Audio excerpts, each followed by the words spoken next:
ESPN Plus. With ESPN Plus, you'll get access to each show, plus live sports, exclusive originals, and more. Sign up now at ESPN. WYNG 1410 Dayton. Dayton's ESPN Radio. It's the Justin Kinner Show, live here on ESPN Dayton, 1410 Wing AM. Tweet the show at 1410 Kinner or give us a call at 457-9464. We now send you to the Wing Studios in Kettering. Here's your host, Justin Kinner.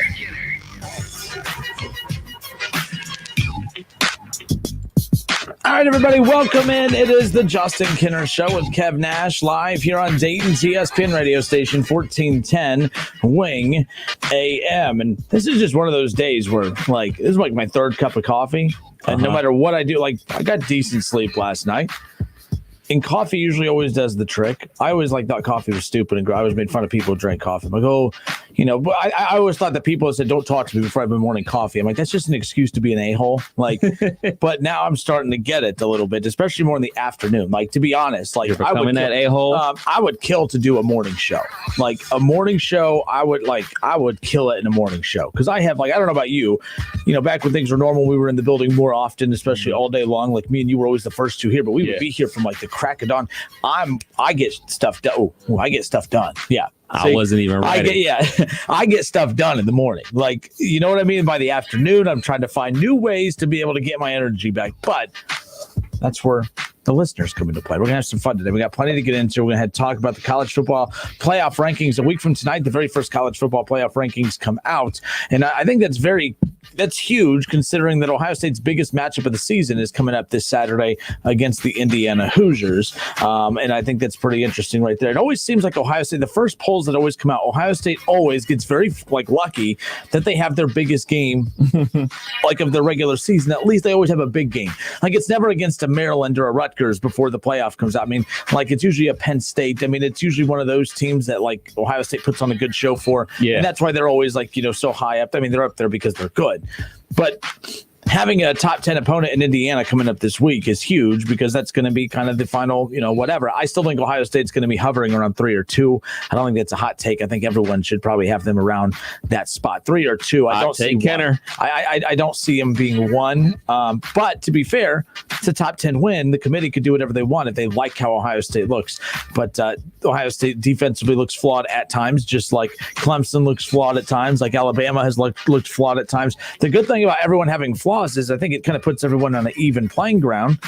And it's going to be interesting how the committee, what criteria the committee uses this year. Because the college football playoff is all about, we're going to give you 10 talking points, 10 criteria points that we look at when trying to decide how we're going to justify putting 4 teams in. And they do that. They give you 10 of them because they never use all 10. They use some of the 10. They use some of the 10 to justify why they put a team in. And then you can look at some of the other 10 and say, well, that team doesn't match this, this, and this.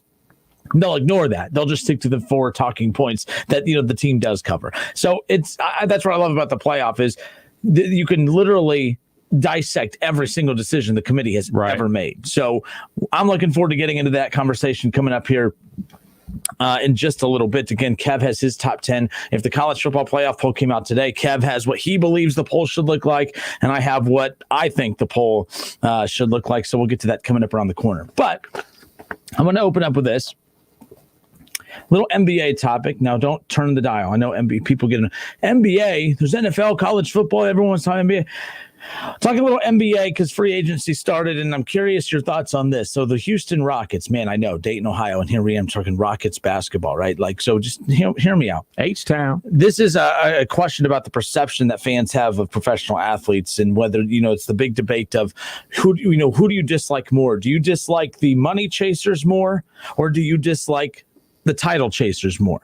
Because I felt like when I was growing up more, we hated the athletes that chased money as opposed to wanting to win. Right. Carmelo Anthony, I think, is one of those. You're a big Melo guy. Yes. For one, obviously went to Syracuse, so that's one. On top of that, he's really good. Yeah. But he's a guy.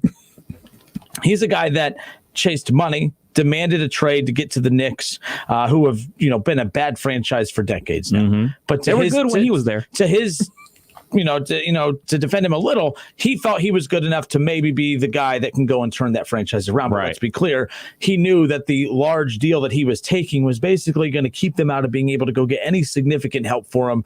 And we saw that from Kobe with the Lakers. People ripped Kobe with the Lakers. Kobe always took less money than what he was supposed to get during his time with the Lakers. Always, until that last one. Right. Which I think is fair. When a superstar always takes less money throughout the majority of his career, but when he knows he's coming up on probably his last chance to be able to get high market, the biggest dollar that he can, he's going to get it. Kobe did it with the Lakers. We saw Carmelo do it with the Knicks. LeBron, doing it with the Lakers, but he still took less than what he absolutely needed to, but basically telling people, hey, I'm going to take every dollar that's coming to me, because he's always taken less throughout his career. So I bring this up because James Harden today was offered the kind of money that would have made him the very first player ever to make $50 million per year in league history. And he turned it down. Now, people like to beat up on James Harden. People don't like James Harden. I like James Harden. I mean, there are players in the league that are like they're stars in the league, but I don't think you could build titles around them. Russell Westbrook's one of those. James Harden is one of those. And it's just coincidentally enough that they all came up together, part of that Oklahoma City Thunder team that also had Kevin Durant. And you can argue maybe you can't build a title team around Kevin Durant. And I bring that up because although Kevin Durant does have 3 NBA championships, people feel like, it's not feel like, or 2, sorry, he's been to 3, lost the last one. Been to 4. Well, the one with the Thunder. I was talking about the 3. He was the 3 with the Warriors during that stretch. But, it was one of those where all the titles that he won really weren't. It was because of him, but they didn't build it around him. I mean, it was easy to plug him into a team that had already won 70-plus games, had already won an NBA championship. It was easy to do. James Harden, I think it's very difficult to build an NBA title team around him, especially if he goes out and gets max dollar. There's a lot of things that have to go right. Same thing with Russell Westbrook. But he turned down $50 million a year, Kev. $50 million. Now, I know you made up a good point a little bit ago. I'm going to let you get to your point in a second. But he turned down $50 million per year. And fans are still ripping him all day. Now, I'm not a big James Harden guy. I'll never buy his jersey. I'm never going to have an argument on the show that he's the best of all time or anything like that. But he is in the ballpark of warranting asking for that type of money. MVP, superstar. He's the best scorer in the league. I mean, you can't stop him. It doesn't. You could be a scorer. It doesn't mean that your scores could always lead. I don't think he has the ability to lead you to a title. But he's the best scorer in the league right now. So, in my opinion, now. Fans are still ripping them. And I guess the big question I have, and 457-9464, we'll open up the phone lines. Who do you dislike more, basketball fans or professional athlete fans or sports fans? Who do you dislike more? Do you dislike the athlete that chases titles like Kevin Durant? Or do you dislike the athletes more who just chase money? Because I'm looking at a guy like James Harden today who we should be praising. We should be looking at a guy that in a time where all we do is rip athletes for saying all they care about is going to chase the dollar. He's saying, no, I'll take less money if it means I have a chance to go and win an NBA championship. We should respect that, right? We should respect that competitive drive, right? When LeBron James left Cleveland to take less money to go join the Miami Heat, to take less money because he wanted to win an NBA championship, we didn't praise him for being selfless, and we didn't praise him for, putting money to the side and saying, hey, to me, it's all about winning championships. We didn't praise him for being an uber competitor. We said, oh, well, he still took the easy way out. He went, to an NBA team to join up with his buddies to win titles. So we didn't praise him for that. We rip guys like Kobe and Carmelo for chasing money, and then we rip guys for chasing titles. And I guess I'm asking this, what is the right way to do it? Because it is not fair to ask an athlete to stay with the same team their whole career and just expect that their team's going to get them a championship. Now, the Dallas Mavericks, I'm going to use them as an example of an organization that, although Dirk Nowitzki did go on to win an NBA championship, I never knocked them for not doing the right things or putting the right pieces around Dirk Nowitzki. They always spent money. They have always been contenders in the big free agent market. Every time LeBron's been a free agent, Dallas is right there in line trying to put their pitch in front of them. Of course, they never get picked, but they're always willing to go out and get the star that they need. They don't always get it, but they're always right there. That's why I think Dirk Nowitzki stuck his whole career out there, because he never looked at them and said, yeah, well, they're not trying. LeBron looked at Cleveland and said, after 7 years with the Cleveland Cavaliers, he re-signed with them after his rookie deal. he's like, you know what? They're not doing enough. They're giving me old Shaquille O'Neal. They're giving me old Ben Wallace. They gave me Antoine Jameson, which is solid, but that's not, me and him aren't winning a title together. I need stars. Cleveland's not going to get that for me. I have to go do it for myself. Kevin Durant gave the Oklahoma City Thunder 9 years. 9 years he gave them, and they took more pieces away from him than gave to him. They took Scott Brooks away from him. They took Serge Ibaka away from him. They took James Harden away from him. After that core right there got you to an NBA Finals. Lost to LeBron James, his very first NBA title, of course. Yep. But when you get a team to the finals, you think that, man, we got to the finals very early in our rookie deals. We have a ton of cap space. We should be adding to this core, not taking away. That's why those who ripped Kevin Durant for leaving, I didn't blame them. If your team's not going to do for you what they should, you should leave. That's always my biggest argument against Michael Jordan. People are always like, they're ripped today's players. Oh, LeBron had to leave to go win the title. Kevin Durant had to leave to go get a title. Folks, if the Chicago Bulls didn't draft their entire NBA draft or NBA Finals nucleus, Michael probably would have left at some point as well. Michael Jordan was way too competitive of an individual to spend an entire career with the team that wasn't going to put pieces around him to win a title. So that's why I give more praise to the Bulls, who were a bad organization when he got there, but you have to give them praise for the fact that they were able to draft and get all the pieces to put around MJ for him to be successful. Let's not act like it was just Michael Jordan and a bunch of scrubs. I'm not trying to get in the MJ LeBron debate, Kev. Don't worry. I'm just saying, let's be clear here. MJ didn't leave the Bulls, not because he's super loyal. It's because he didn't have to. LeBron left Cleveland because he had to. Kevin Durant left the Thunder because he had to. When those teams weren't willing to put pieces around him to win championships, they had to leave. Not because they wanted to, but because they had to. Because we do this all the time. If LeBron doesn't win titles, he's not going to be in the GOAT conversation. Right. And LeBron knew that. And he goes, if I stay here in Cleveland, I'm not going to get my titles, and I'm never going to be able to accomplish what I want to accomplish, and that's being the best of all time. He knew getting rings is what mattered. Kevin Durant knew getting rings is what mattered. That's what Kobe Bryant knew getting rings is what mattered, which is why he always took less money to make sure. He always took less money to make sure the Lakers were able to extend Pau Gasol after they basically robbed the NBA for that trade that they got him from the Memphis Grizzlies in the early 2000s. He always took less money. That's what I loved about those stars. And then Carmelo, who, by the way, does nothing wrong, because if you have built your career up to the point to where you are worth that money, go get it. But we rip them. Say, they don't care about winning. They only care about money. And we rip them for that. LeBron cares about winning. We rip them for that. They can't win. And I guess I want to hear from fans at 457-9464. What is it that you exactly want from these athletes? Because I don't get why we hold NBA players to a standard that we don't hold baseball to. I mean, Bryce Harper gets $350 million. $350 million. He leaves the Nationals, who won a World Series the year after he leaves. He hasn't been to the playoffs since, by the way. So Bryce Harper gets his money. We applaud him. All right. Mike Trout gets his money. We applaud him. By the way, if we try to do this game where we say Mike Trout's the best player in baseball, that stuff wouldn't cut it in the NBA, having the best stats in basketball, but your team's only been to the playoff once since you've been there. Mike Trout hasn't been he's only been to the playoff once. Whew. All right. And you're in LA. And you've only been to the playoff once. That's a problem. But he gets $450 million, and we applaud him and say, he's worth every penny. James Harden, had he accepted that $50 million, Kev, he is worth every penny. Yeah, he's box office. He's a box office player. He's a player that young fans love to go see when they come to town, everything like that. If he was in Indiana, the Rockets were coming to Indiana, I would go see James Harden play. Yep. He's a great basketball player. He's very entertaining to watch. I can remove my criticism hat and say, man, hey, go watch James Harden go drop 60 tonight. Why not? That seems like a fun thing to do. And he's very entertaining. He's a very good basketball player. The thing I wanted to touch on about, basketball players in general is when they do get that money, we look at them different. There's a study that goes around that talks about how many people actually grow up, end up living in the same city where they grew up. Most people aren't mobile. Most people don't up and move to the other coast. You know what I'm saying? That's a rarity that, my brother, for instance, he upped and moved his entire life to Las Vegas. That's a rarity. He's the only one in our circle of family that has done that. You know what I'm saying? Like him and my aunt. Everybody else still lives in Cleveland. Me, I basically live in Cleveland. I live in Dayton. You know, I'm in close distance. My aunt lives in New Jersey. My brother lives in Las Vegas. Everybody else in our family lives in the same place that they grew up in. And that's how most people think. And that's how people want their athletes to be. Man, you got drafted by this team. You should stick it out with this team to thick and thin. But, oh, yeah, the team can trade you whenever they want to. See, that's the catch-22. Well, I will say this. The reason the James Harden thing interests me a little bit more, too, the fact that he's willing to turn down $50 million a year. He would be the first player ever to make $50 million a year.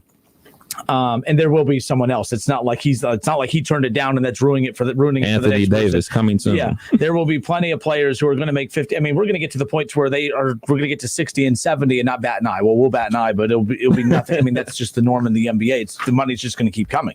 So with James Harden, here's my problem though. That is a franchise who, although they have moved on from their general manager, I have a problem with him wanting to demand his way out of Houston only because that's a franchise that did everything they could. They desperately put pieces around you. They brought in Chris Paul. They brought in Dwight Howard. They brought in Russell Westbrook. James Harden is one of those where he can't look at the organization that he plays for and says, yeah, well, you ain't doing enough for me. Right. So that's the problem. That's the only problem I have with that from that aspect. LeBron left Cleveland because he had to. Kevin Durant left OKC because he had to. Right now, James Harden is leaving the Rockets, and he doesn't have to. And I guess that's why I have a problem with him doing this versus some of those other guys leaving the teams that they were with. Question about LeBron. Yep. I agree with you. The first time he had to leave, and it took me some time to get there to agree, like, you know what, he did have to leave Cleveland in order to become a better basketball player and to win a championship. Did he necessarily have to, quote unquote, leave the second time, or did he just wanted to? He just wanted to. I wasn't a big fan of him leaving Cleveland the second time. In fact, I was upset with how he left Cleveland the second time because, I still think that there should be some kind of collaboration to a certain point to where if you know that a franchise who has invested every dollar into every player on a roster to suit what you want, because Cleveland learned, I'll give Gilbert that, not the best owner in the world, but he knew from the beginning, he learned his lesson from the first go round with LeBron. Hey, if he wants it, we're giving it to him. Right. Because he wanted a lot. Remember, he wanted so much. I mean, he wanted to play with Gilbert Arenas. He wanted to play with Amari Stoudemire. There were so many players Andre Kirilenko. Think back to the first go round with Cleveland. There were so many rumors out there of guys that LeBron wanted Cleveland to go get, and they struck out on all of them. All right, they struck out on. Ben Wallace was a Cleveland Cavalier. Think about some of the crazy players that have put on a Cavs jersey post prime, like Shaquille O'Neal and Ben Wallace, and he's played with Larry Hughes and Mo Williams. Those aren't superstars, but they're just good, solid players. But those are the moves that the Cavs made early on. Good complementary role players, but no one was a Mo Williams away from winning an NBA title. No one was a Larry Hughes away from winning an NBA title. So that's the problem I had. It was McGinnis. Sorry, I think it was McGinnis's first name or the headband or whatever. But either way, my point is those were the type of players that they got him. They never went out and got him the superstar. Well, Larry Hughes was there too. He was. That's right, towards the back end. That's the one that had Shaq and everything like that. Okay. Back to the James Harden thing. I got to give credit to one of my best friends, Reg. Him and I were talking about this situation. Nobody views, at least in my circle, views James Harden in the GOAT conversation. Mm-hmm. Nobody says James Harden, man, he's one of the best of all time. You can say, he's one of the best scorers of all time, but nobody views him as one of the best players of all time. So in my book, you go get that money. That's $50 million a year for 2 extra years to stay in Houston. And you're in Houston, Texas, where there are no state taxes. And now you're forcing your way to Brooklyn, New York. Shouts out to the president-elect, Joe Biden, who you're taxing about to be 30+%. So you're going to be losing a lot of money. So I commend him for, trying to take his destiny into his own hands, saying he wants to go to this team because he believes this team can help him win a championship versus the team that he's already on with a whole bunch of money. Now, me personally, I'm not turning down that bag. And I personally believe there was a way that he was going to be able to sign that extension, get that extra $100 million for 2 years, and force a trade, because that's how the NBA works. The NBA superstar players always get what they want.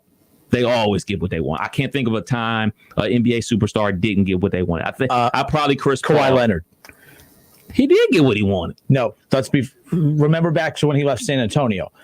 San Antonio thought they gave him the middle finger.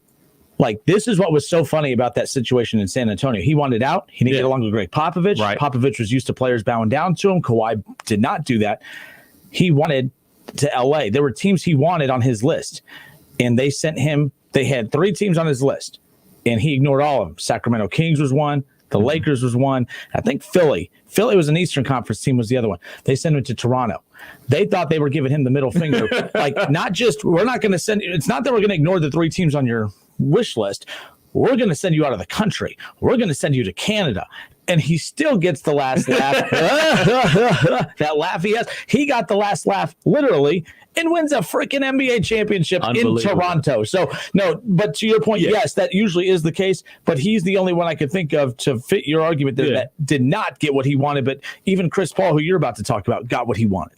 Even I was going to say Chris Paul, maybe he didn't get what he wanted. Remember when he got traded to the Lakers from New Orleans, and then David Stern, RIP, nixed the trade because the league technically still owned New Orleans, and he felt they didn't get enough draft capital for Chris Paul. Then he ended up getting shipped somewhere to the Clippers. So I can think of that one. But most of the time, NBA superstars get exactly what they want. And a lot of the times they get their money and they get to go to the team that they want. Like Anthony Davis, he got traded. He turned down his extension for like $30-something million, and he's about to sign a new contract with the Lakers and going to break the bank. Like, you think he's re-signing with the Lakers? Absolutely. All right, good. You're happy now? He's not going nowhere, man. Why are only people like Kyrie would want to leave this gravy train called LeBron James? Like, come on, man. Like, so you're acknowledging that LeBron's leading him to titles, not the other way around, right? In crunch time, we're going to LeBron, but throughout the race, like LeBron said in a tweet recently, yeah, I'm chilling all season. AD, it's on you.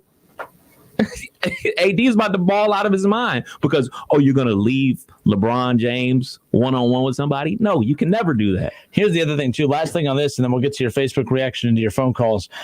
Once you get paid, there's a certain expectation that comes with it. I think of the NFL, like right now, like Carson Wentz, I've never looked at as one of the best quarterbacks in the NFL.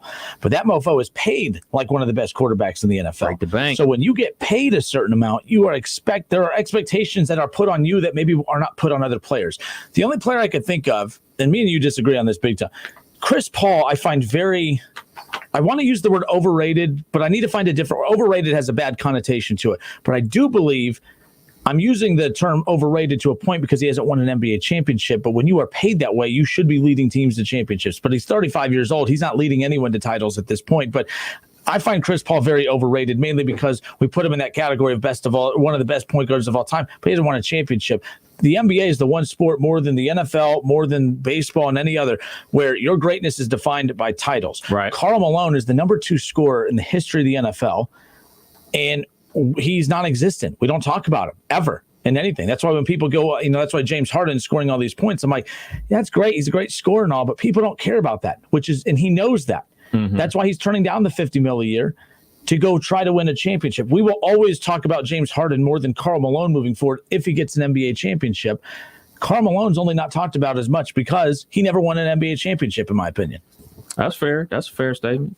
All right. Who do we got on the phone? 457-9464. We got Jerry. Jerry, what's up, man? How are you? What's up, guys? Hey, I'm seeing a story on ClutchPoints.com that the verbal agreement to trade Harden to the Nets has already been agreed to. The question is, so let me start out by saying I will never give somebody a hard time for wanting to get their money right. I mean, who am I to say, oh, you're terrible for wanting $50 million, right? I mean, let's not get it twisted. But to me, I do have a little more respect for someone who's going to chase championships because, I mean, that's as an athlete, that's what you should be about, right? Is winning.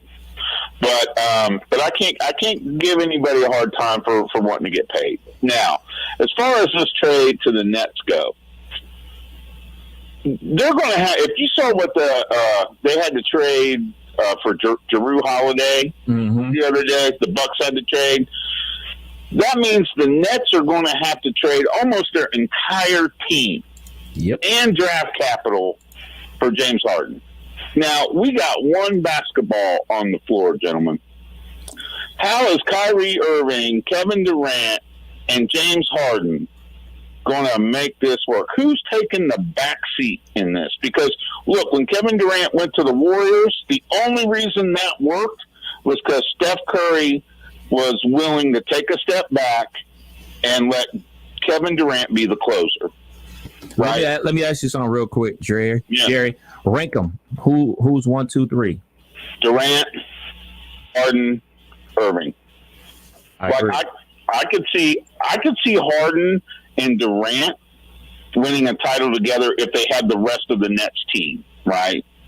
I think Kyrie gets hurt too much. Maybe that ends up turning out to be a good thing for the Nets. Maybe, brother. But here's the problem: who you going to put around them? Like at this point now, it's going to be those three and a bunch of veteran minimum guys, right? And again, with one basketball, I don't know. Their styles just don't. Like but we make that argument every year that there's a super team built, though. We make that same argument every year, and every year it shakes itself out. Jerry, to be fair, you talked about Steph Curry having to really take a step back. I pulled it up to take a look at this. I mean, before Kevin Durant got there, he went from 23 points a game to 30 points a game. Durant got there, he went then he scored 25 points a game the next year. Then Durant got there, he actually scored more points a game at 26.4 and 27 and moving forward after Durant got there. He actually scored more points per game with Durant there than before he got there. But I know what you're saying. It did appear as if he took a step back. But these teams score so many points, Jerry, that I'm not worried about the ball and the amount of shots that these guys take. They're going to get shots up. That's just how the game is today. Mm-hmm. Yeah, but Kyrie and this is primarily Kyrie and James Harden, right? They both of them dominate the ball, right? When have you ever seen Kyrie Irving play off the ball? Even LeBron James let Kyrie be the primary ball handler in Cleveland, right? I'm not saying it could work and it's going to be must-see TV, but man, I think they're obviously one of the. I think they were one of the favorites though without Harden. And I just, man, I don't know. I mean, it'll be interesting. I mean, obviously, it's going to be on the rest of the league to get better. I mean, my Lakers got Schroeder. They're going to need to get Serge Ibaka. They're going to need to get a couple other dudes. It'll be interesting, but I just don't know, man. And when you've got so many ball-dominant guys, and let's be honest, Kyrie is not exactly the most stable individual. I mean, let's be honest. I just wonder, come mid-season, how long is this all going to gel? And from what I've heard on reports on TV today, I've been working remote, is Kevin Durant really wanted this deal, and Kyrie really didn't.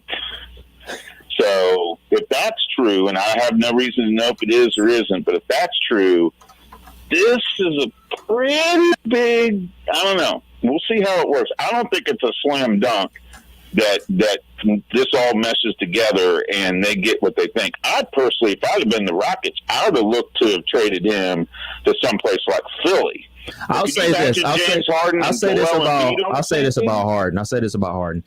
Back when he was with OKC in the first run, everything like that with KD and Russ and everything like that, he played off the ball. So he has a track record of playing off the ball. So I'm not worried about James Harden, but I do have worries about Kyrie Irving mixing and matching with these guys, especially with a rookie head coach with Steve Nash and everything that's going on there. But I think Harden will be fine. A player like Harden is going to be fine. And definitely a player like KD, he can play off the ball. He can play with the ball. He can be a catch and shoot guy. He can do everything on the basketball court. He can do anything. The thing about it is the Kyrie Irving situation. Will he be willing to play defense? Will he be willing to give up the ball when it's quote unquote not his turn and everything like that? I guess we're going to find out once this trade is finalized. Jerry, we appreciate you calling in, boss. You got it. Hey, well, Harden played defense, and remember who the assistant coach they just hired is D'Antoni. They're going to run D'Antoni's system. All right, Jerry, we appreciate it. Later. More of the Justin Kenner Show with Kev Nash coming up.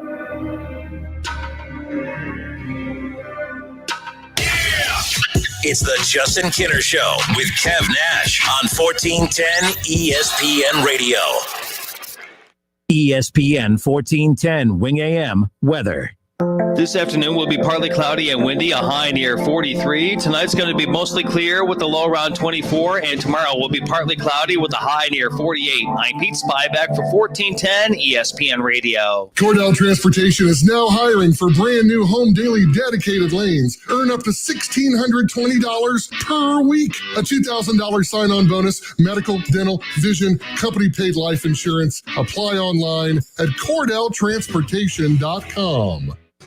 Hey, Sam, back from your date so soon? It didn't exactly go well. I really struggle with communication, trust, lack of commitment. At this rate, I'll be a single mom forever. Maybe you should check out if you qualify for the free classes offered at Marriage Works Ohio. They have TANF funds for people over 18 with a child at home or pregnant. You may qualify as a single mom. They help married couples and singles with healthy relationship classes, including topics like dating. Go to trustmarriage.com or call 937-262-7010 to register. Exciting developments are in motion. Dell is officially giving out the biggest deals of the year for Black Friday, and there's free shipping on everything. Yes, everything. Whether it's for work, school, or fun, Dell has you covered with doorbusters every weekday. Accelerate all that you do with next-gen XPS and Alienware machines powered by Intel Core processors. Plus, this huge lineup of premium tech is up to $400 off. Call 800-BUY-DELL or go to Dell.com/Black Friday. That's 800-BUY-DELL.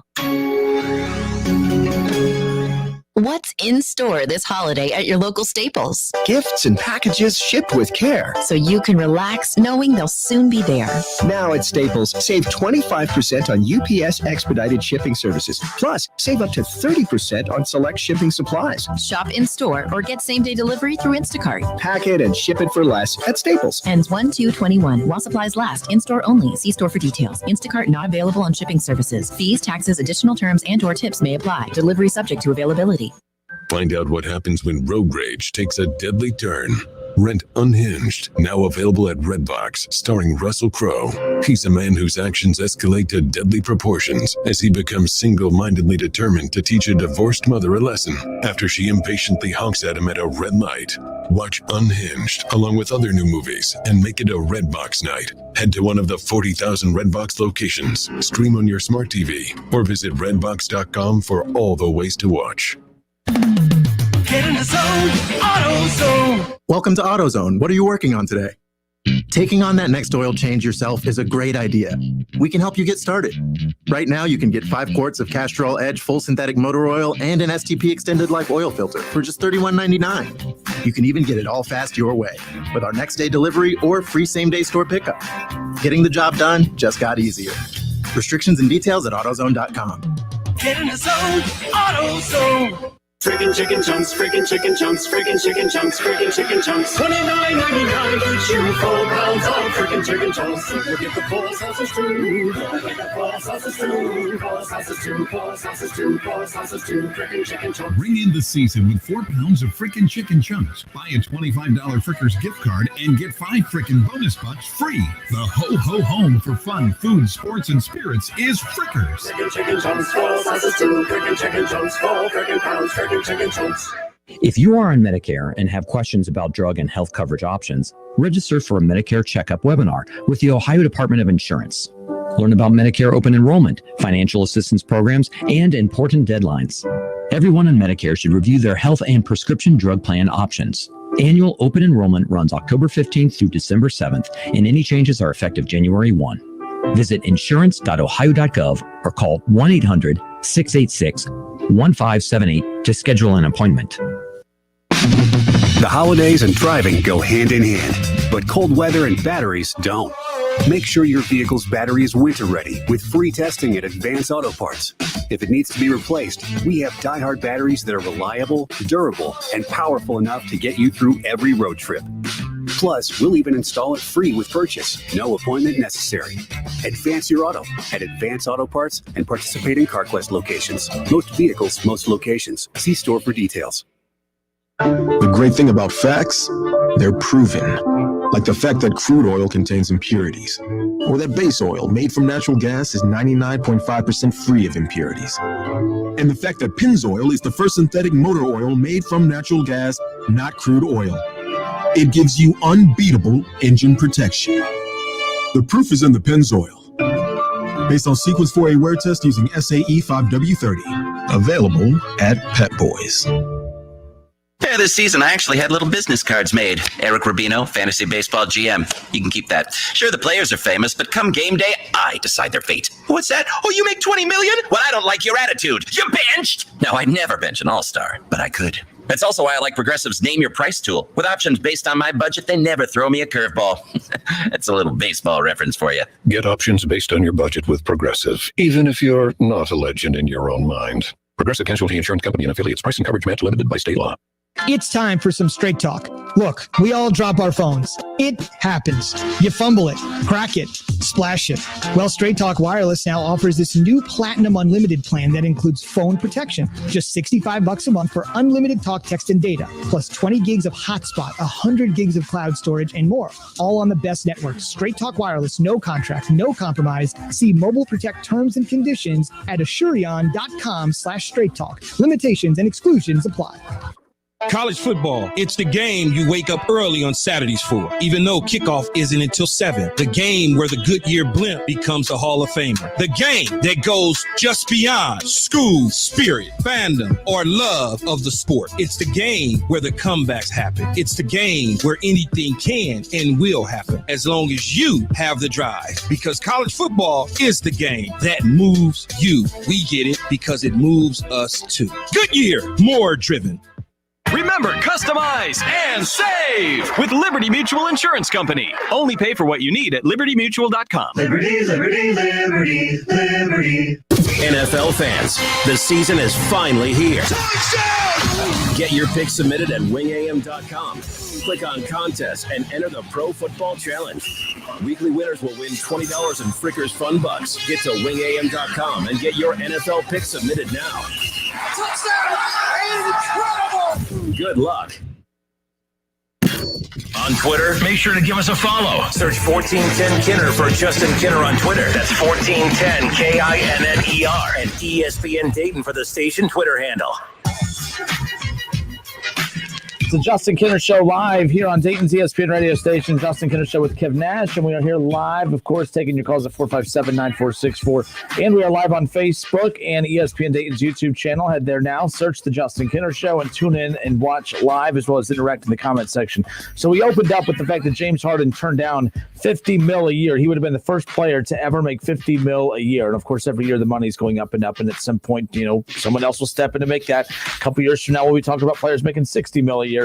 But regardless, that's a lot of dough to turn down just to want to go play in Brooklyn with Kyrie Irving and Kevin Durant, which I get why that would be appealing. It would be interesting, though, if there's any team out there that should be very frustrated about the idea of a Kevin Durant and a James Harden potentially winning an NBA championship, it should be the Thunder. The Thunder have watched James Harden and Russell Westbrook reunite, and now they might watch, and apparently reports are showing that they've agreed to a mutual agreement, verbal agreement to get this done. Now they're going to have to watch Kevin Durant and James Harden potentially team up and pursue an NBA championship. If that happens, it's going to be very painful for the Thunder, who had all three of them at one point, all three of them MVPs. And Kevin Durant right now, the only one that's won an NBA championship, won multiple, actually. Let's get back into the reaction coming up here in just a moment, but I did want to touch on this. Breaking news out of Major League Baseball. Chicago Cubs champion architect Theo Epstein steps down, resigns. And, the big the ownership change with the Mets, and right now apparently they're big players in all of this, that, the Mets are who, everyone was, rumoring that that's where he was going to end up and that he was leaving the Cubs to go there. He has made it clear to everyone that he worked with the Cubs, as well as a public statement saying, I'm taking next year off. I did not do this to pursue the Phillies job. I did not do this to pursue, obviously, the Mets job. He's taking a year off, stepping away. This is big for the Reds. It's big for the Cubs. Like the Cubs have softened over the last couple of years. Mm-hmm. They got the World Series. They tried to ride with it after and try to get as much out of it as they could. They're still going to have a lot of their core guys moving forward, but I don't think this is a rebuild, but I think they're resetting. Absolutely. Yeah. A big reset. A guy that's the architect of bringing the White Sox backs, Red Sox back, and now the Cubs back. Like, whenever he decides to jump back in, he's going to break the bank, just like these NBA players are breaking the bank. And he's well worth it because he showed his worth. Absolutely. So here's the other part about this, too, that's interesting is right now, when you go to Twitter and you see that Francisco Lindor is trending, The Mets, I believe, and I do really believe that Theo Epstein has no interest in the Mets. He might be interested in the Mets, but I don't think he's interested in working this coming up offseason. But it does go on to talk about how the Mets have requested permission to speak with Indians GM Mike Chernoff about their president of baseball operations position. And it's not clear if the Indians have granted that. And again, this came out about an hour and a half, 2 hours ago. John Morosi with MLB Network, of course, tweeting this out. Adding to the intrigue of that, too, the Mets are the favorite, one of the favorites right now, just because of the money that they have. I mean, the new ownership right there. They're the favorites right now to potentially land Francisco Lindor. So it would make sense that they would go there. I could see, by the way, the Indians president of baseball operations popping out because they're going in rebuild mode, and he can go over to the Mets, who are going to be instant contenders because, for one, they may have been bad last year, but they're going to spend money. Mm-hmm. And how fun of a job if you're a president of baseball operations or a GM, you would love to go work for an owner that is going to spend money. And right now, Cleveland refuses to spend money. You've moved on from Mike Clevenger. All right. You have moved on from obviously, I'm losing my mind now. Holy smokes. The Reds. I can't believe I'm fumbling over my words right now. You moved on from Mike Clevenger. All right. You moved on from Trevor Bauer. All right. You moved on from Clevenger. I said Clevenger, but the other one. Han. This is great radio, by the way. No, the other starter that was real down. This is awesome. Fantastic. Forget it. You're an Indians fan. Bottom line is they've moved on from 3 ace caliber pitchers since, in the last year and a half. And then you move on from Clevenger now too. And then of course they don't bring back Hand, and they're about to move on from Francisco Lindor. It would make a ton of sense. Kluber, by the way, Corey Kluber. Sorry about that, guys. Thank you for being patient with us today. But no, Mike, Chernoff would probably love the idea to go be the president of baseball operations over for the Mets. I'm curious if we'll ever see Dick Williams' name pop up again. Again, the president of baseball operations that left for the Reds, that left that position open. I'm just wondering if, GM, whatever you want to call him. I mean, he shifted titles all the time, but I'm curious too, if the Indians job opens up, if that would be a good fit for him over there. Hopefully the media is nicer to him over there in Cleveland. He's definitely going to be on the move for one reason and one reason only. The Cleveland Indians are flat out broke. So they would love for him to leave. Like, go ahead, leave, so we can hire somebody on the cheap. And also, it's exactly what you said. He has to, quote unquote, work with a budget when he's with the Cleveland Indians. So you got to run things past the money guys. All right, can we fit this underneath the budget? Can we make this trade? Can we make the numbers work? With the Mets, you ain't got to do that. Hey, you want them? Let's go. We got a wide open bank account. We can sign anybody you want. And they're going to be looking to make a big splash. So Lindor probably is headed there. By the way, speaking of the Indians, and we mentioned Mike Clevenger's name, Mike Clevenger to have Tommy John surgery after re-signing with the Padres. And that's an interesting. I mean, the Padres are on the verge of really taking that next step. I mean, they've spent money on Machado. They get Clevenger. They were right in the mix of things this past season, the shortened COVID season. So that's it's unfortunate for Mike Clevenger, but again, just get the surgery done now, start the healing process now. You're going to miss a good chunk of next year, might miss all of next year. They might not try to bring him back until the 2022 season. But I did find all of that interesting. So we'll keep an eye on that. And really, Francisco Lindor, I think the Reds are going to strike out on both. I don't think they're going to get Francisco Lindor, and I don't think they're going to be able to bring back Trevor Bauer. So we'll see what the direction. How would you rate their offseason if they're unable to grab either of them? If they stay, if you lose Trevor Bauer and you don't add any significant piece, that's a dangerous. I can't see how they could do that. I mean, I can because everyone took a big hit because of COVID and now the loss of money with no fans and a shortened season. But I feel like just because you spend money in one off season doesn't mean you don't do it the next off season, mainly because the players you invested in the previous year are still there. You went all in to get these players for a reason, and those players are still there. So you still have holes even with those players. So we're going to learn a lot about the Castellinis coming up. I gave them so much credit last year for even being willing to go the direction that they did to spend the money that they did. I think it's counterproductive, Kev, to finally open up the wallet, spend $100 whatever million that they did in the offseason just to not spend anything the next year. I don't understand the purpose of that because we all talked about, and I've pointed out that the Reds had a short window when you have Eugenio Suarez. You bring in Mike Moustakas for a short window. Castellanos luckily picked up the option and decided to come back. Or they picked up the option or however that works. They have a short window. And I just feel like the Reds need to be aggressive, even if you're basically gambling. You're taking a risk. They need to go. I don't know if I want to use the words all in, but they can't lose Trevor Bauer. And then the money that they're going to have sitting there that would have gone to Trevor Bauer, that is now not going there. They need to make sure they go get an impact guy. And over the coming weeks, once we get done, we're going to be spending some time on the NBA draft and obviously a lot of NFL. We're going to be taking a look at some of the free agents that the Reds could potentially target, but we're starting to see some of those dominoes fall. And right now, of course, we have the Reds Hot Stove League every Wednesday. That's going to be starting next week because tomorrow we're carrying the NBA draft, so you can hear where Obi Toppin's going. So we're pumped about that.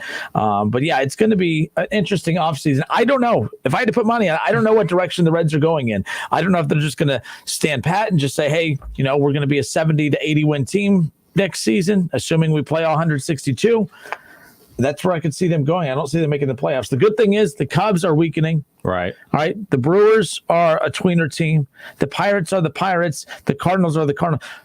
The Reds are going to be right there in the middle of that division.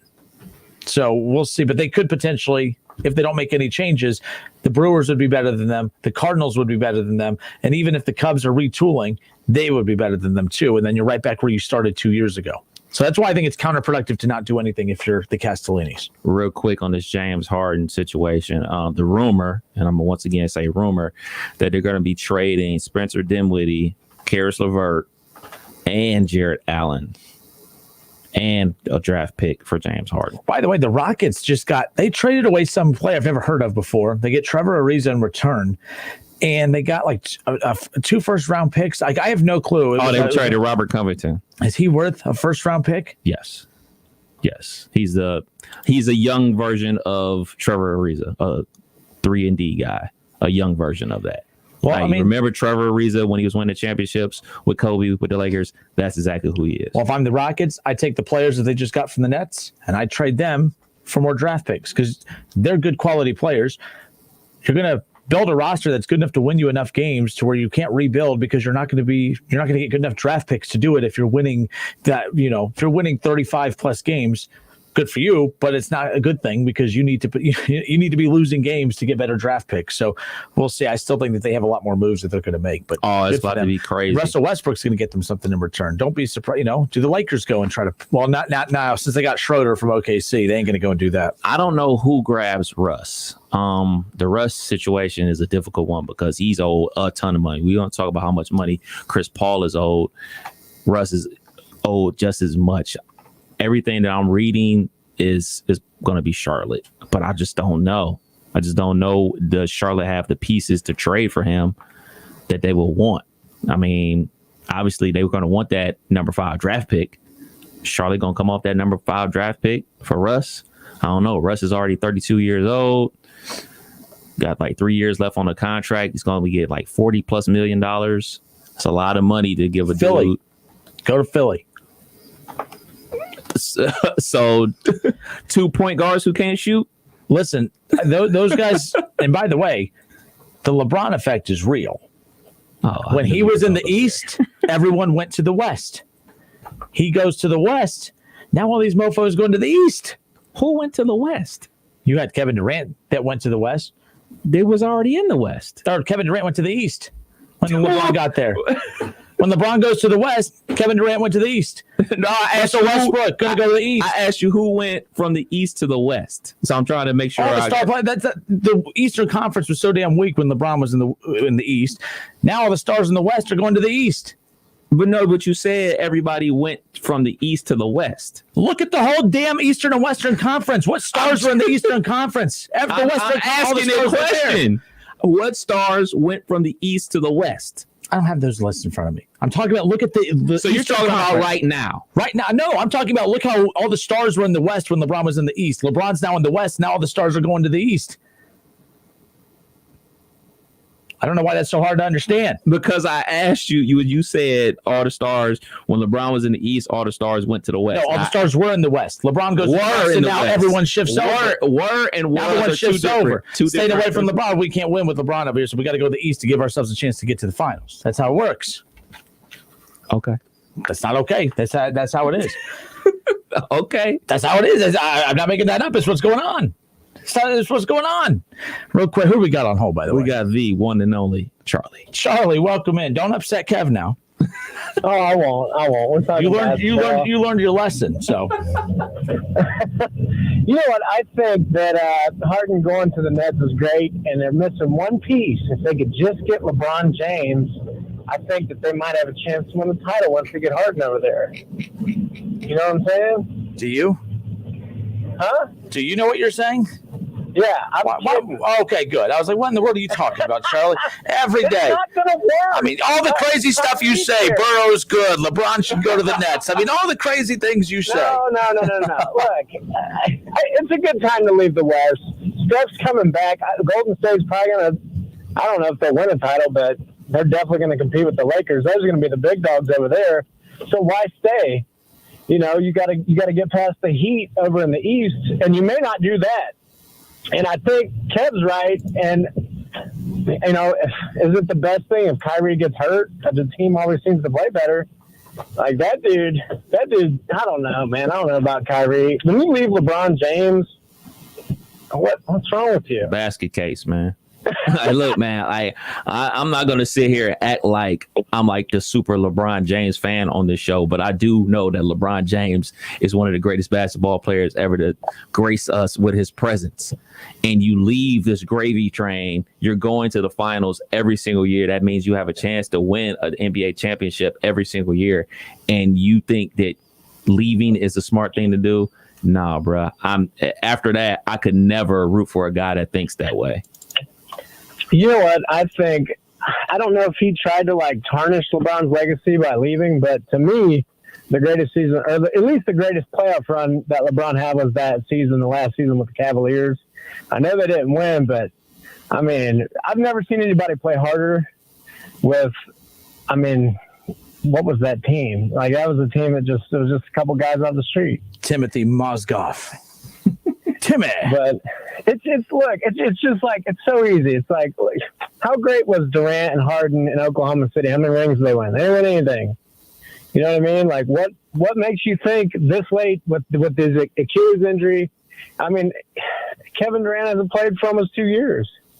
By the way, to be fair, though, I think Durant will be fine. I think Durant's going to be really good. But the thing is this is going to feel an awful lot like the OKC Thunder, because the reason that the Thunder probably didn't work is because, of course, you had a head case at point guard there. And I think that you have a lesser version of that head case in Kyrie Irving. Like, I'll take Russell Westbrook over Kyrie Irving any day. And I think that this is just a lesser version of what they had with the Thunder, to be honest with you. I don't look at this as an instant championship team, to be honest.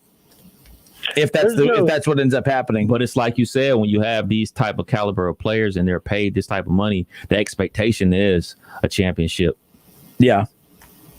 I think you're good. It makes for a fun regular season. If anything, I think Harden should have went to the Knicks, because as much as he scores, at least it's a fun story. But man, these guys aren't leaders. There's no Steph. There's no LeBron on this team. They're not even going to make it out of the Eastern Conference. They won't get past the Heat. You better be quiet. You're going to get Durant's burner account tweeting you. I'm just telling you, man. It's three great basketball players, but they're not going to be a great team. They're not, and they're not going to be able to compete, and they're definitely not going to go to the finals. I don't know, man. We've seen Kevin Durant be a team player. We just saw that when he was with Golden State.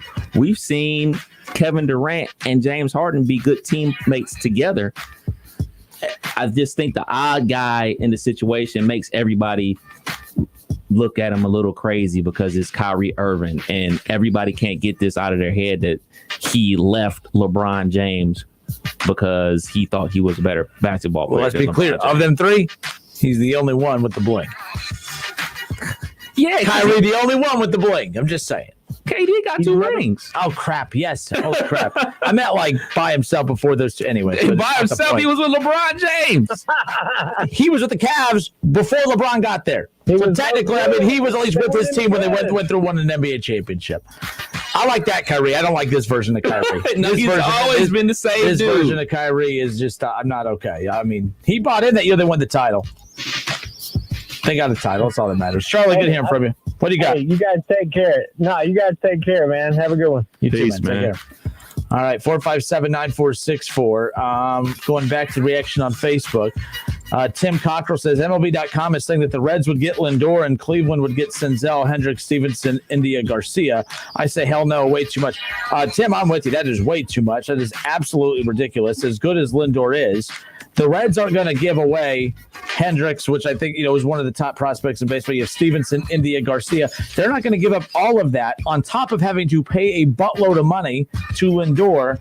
And we need to stop acting like the Indians have leverage here. The Indians have all the leverage. They have him for one more year. That's it. The Reds, had this conversation happen last year when the Reds were making all of these moves and going out and they technically got Bauer at the trade deadline last. But this past offseason, had they gone to do this with Lindor, it probably would have been worth it, because the Reds were going to say, man, if we get Lindor and we add Moustakas, we add Castellanos, and you go and get Akiyama, and then you have Trevor Bauer, and you have Luis Castillo, and I know Sonny Gray in the mix too. It would have been worth it. They would have gone all in for a 2-year run. I would have been fine with that. But no, I'm with you, Tim. That's way too much. And I think it's ridiculous that MLB.com is saying that that's a realistic thing to happen, because there's no way in hell that is going to happen. And maybe it will happen, and that's why Dick Williams left, because he said that's, there's too much stupidity around him in that organization. But I highly doubt that this happens. There's no way. I'm going to need all the prospects. I'm going to need prospects that you like, that you don't like. I'm going to need them all, because that's the only way the Indians can compete. I said to get young prospects and pay them in bags of quarters until they want to get paid and go somewhere else. I give the Indians Senzel. Possibly, I would put Winker in the mix too. Senzel or Winker, one or the other, and then Stevenson and one more. But I'm not giving you Senzel, Hendricks, Stevenson, India, Garcia. I mean, my goodness. Probably you better buy them dinner first. Add some cash too, as broke as the Indians are. I mean, the Indians about to smoke a cigarette after they get that deal done. Holy moly. Tim, thank you for sending that in. All right, folks, coming up in hour number 2, we'll give you if the college football playoff rankings came out today. Kev will give you his rankings and what he thinks they would look like, and I'll do the same. We also have ESPN Radio's Jason Fitz coming up around the corner at 4:30. Don't go anywhere.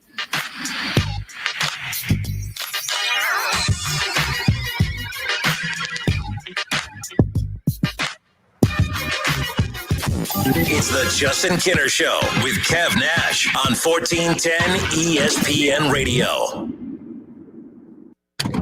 Starting route. Your destination is 0.1 miles away. If you drive less than 500 feet, turn left. You have arrived at your destination. If you drive less than 25 miles a day, you could be paying less every day with pay-per-mile car insurance from Allstate. You get the same reliable coverage and hands-on expertise you'd expect from Allstate, but now at a price that's tailored to the miles you drive. Call your local Allstate agent and start paying what's right for you. Includes a daily rate. Prices vary based on how you buy. Subject to terms, conditions, and availability. Not applicable in California. Allstate Fire and Casualty Insurance Company and its affiliates. There's no place like home for the holidays, or HomeDepot.com for holiday decor, with Black Friday prices inside and out, like artificial Christmas trees starting at just $39.98, or outside lights and playful inflatables to bring joy to the neighborhood. Order online, and you'll even get free delivery. Holiday decorating improved with a wide assortment of holiday decor from HomeDepot.com. How doers get more done. Free standard shipping on most online orders over $45. Some exclusions apply while supplies last. All those mouths to feed. So many different cravings. In a world filled with endless dinner options, lives a family ravaged by hunger. The answer lies with one man. No, not just a man, a king, a pizza king. Get a large Casano's Deluxe Pizza for $15.99 or a large pepperoni for just $12.99. Call 294-KING and see for yourself why the proof is in the taste. Pizza King. Welcome to Tire Discounters. Oh, hiya, Phantom. Hi, Mike. Hey, do you like to save big bucks? I like big bucks. Uh-huh. I cannot lie. And the other brothers can't deny, right? What? Well, let's just say that right now you can save big bucks on major brand tires. I like big bucks. And you cannot lie. Why would I lie, Mike? Never mind. Stop by Tire Discounters and save up to 150 big bucks on select major brands, plus a free alignment with a standard 4-tire installation.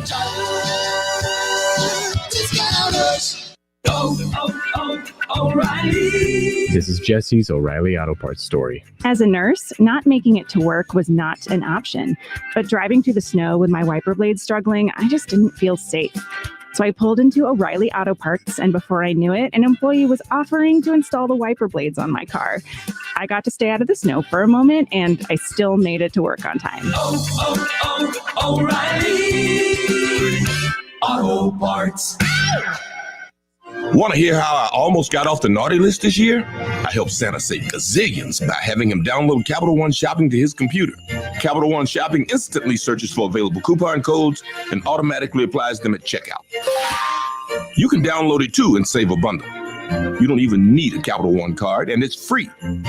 So why didn't I get off the naughty list? Turns out Santa's a stickler for naughty words. Capital One Shopping. It's kind of genius. What's in your wallet? Savings and available coupons vary. At Shell, we know from the time you get up to the time you wrap up, good night, there's a lot of meetups, eat-ups, and hurry-ups. So come to Shell and get 3 things done at once. Fill up with Shell V Power Nitro Plus to help keep your engine running like new. Save up with the Fuel Rewards program and never pay full price for gas again. And snack up with in-store rewards to save even more at the pump. Make the most of the stop you need to make with Shell and engines that continuously use Shell V Power Nitro Plus premium gasoline. See full terms and conditions at fuelrewards.com. It's time for some straight talk. Look, we all drop our phones. It happens. You fumble it, crack it, splash it. Well, Straight Talk Wireless now offers this new Platinum Unlimited plan that includes phone protection. Just $65 a month for unlimited talk, text, and data, plus 20 gigs of hotspot, 100 gigs of cloud storage, and more. All on the best network. Straight Talk Wireless, no contract, no compromise. See Mobile Protect terms and conditions at Asurion.com/Straight Talk. Limitations and exclusions apply. Find out what happens when road rage takes a deadly turn. Rent Unhinged, now available at Redbox, starring Russell Crowe. He's a man whose actions escalate to deadly proportions as he becomes single-mindedly determined to teach a divorced mother a lesson after she impatiently honks at him at a red light. Watch Unhinged along with other new movies and make it a Redbox night. Head to one of the 40,000 Redbox locations, stream on your smart TV, or visit redbox.com for all the ways to watch. If I learned one thing from this great game of baseball, it's that she'll humble you. You think you've got it figured out, you check the standings, and you're in last place again. I'm Eric Rubino, Fantasy Baseball GM, and I can put my team in position to win every single time, but I can't play the games, people. At least Progressive's Name Your Price tool has options based on my budget. It never lets me down, unlike my pitching staff. Amateurs! Get options based on your budget with Progressive, even if you're not a legend in your own mind. Progressive Casualty Insurance Company and affiliates. Price and coverage match limited by state law. Home for the holidays, taking on a new meaning this year. Whatever your plans to celebrate, First Florist and Greenhouses can brighten your home with the holiday spirit. For gourmet baskets, holiday decorations, seasonal plants, and fresh cut flowers, your best choice is Dayton's largest family-owned florist and greenhouses. In business at the same location since 1905. First Florist and Greenhouses. In-store shopping at 1306 Troy Street in Dayton. Curbside pickup and convenient online shopping. Visit us at firsttheflorist.com. That's FURST, theflorist.com. Cleveland State women's basketball coach Chris Kilsmeyer, COVID survivor. I was fatigued, just like every other basketball coach in March, but didn't think about getting sick. I woke up one night with the worst pains and chills I'd ever experienced. I tested positive for coronavirus and immediately self-quarantined. I got worse and worse and checked into the hospital. Multiple times I said, I don't want to die. We know what works. We know how to fight this, but it's going to take all of us doing the right thing every single day. Sponsored by the Ohio Hospital Association. Try Canada Dry Bold Ginger with an extra kick of real ginger taste that blow the butterscotch out of your grandma's bowl. Canada Dry Bold Ginger, not your grandma's ginger ale. The soothing scent of Vicks Vapor Rub. It's only one of the most iconic smells ever. That cooling, comforting scent generations of families have come to trust to help them feel better. And now you trust to soothe your family. Pick up some Vicks Vapor Rub in the little blue jar and wrap yourself with the calm only Vicks Vapor Rub can bring. Vicks Vapor Rub, always there for you. At the Home Depot, get Black Friday pricing now through December on great gift ideas for any doer on your list, like a Ryobi Impact Drill Driver Kit for just $99, was $129. Save on top tools, appliances, the latest in smart home tech, even holiday decor to light up the living room or bring joy to the neighborhood. Black Friday savings, in-store, online, store-wide. Gift giving, improved. From the Home Depot, how doers get more done. U.S. only while supplies last. See store for details. Freaking chicken chunks, freaking chicken chunks, freaking chicken chunks, freaking chicken chunks. $29.99 each, you 4 pounds of freaking chicken chunks. Don't forget the 4 sauces too. Don't forget the 4 sauces too. 4 sauces too, 4 sauces too, 4 sauces too. End the season with 4 pounds of freaking chicken chunks. Buy a $25 Frickers gift card and get 5 freaking bonus bucks free. The ho-ho home for fun, food, sports, and spirits is Frickers. Freaking chicken chunks, 4 sauces too. Freaking chicken chunks, 4 freaking pounds, freaking chicken chunks. Get in the zone, AutoZone. Welcome to AutoZone. Dealing with battery problems? We can help you out and get you ready for the colder weather ahead. Let's start with a free battery test. If you just need a free charge, we can help with that too. And if it's time for a new battery, we've got replacement batteries that fit your needs, starting at just $79.99. That's what makes us America's #1 battery destination. Claim based on data from the NPD Group 2019. Get in the zone, AutoZone. It's time for some straight talk. Look, we all drop our phones. It happens. You fumble it, crack it, splash it. Well, Straight Talk Wireless now offers this new Platinum Unlimited plan that includes phone protection. Just $65 a month for unlimited talk, text, and data, plus 20 gigs of hotspot, 100 gigs of cloud storage, and more. All on the best network. Straight Talk Wireless, no contract, no compromise. See Mobile Protect terms and conditions at Asurion.com/Straight Talk. Limitations and exclusions apply. Hey, you. Liberty Mutual customizes your car insurance, so you only pay for what you need. Liberty, liberty, liberty, liberty.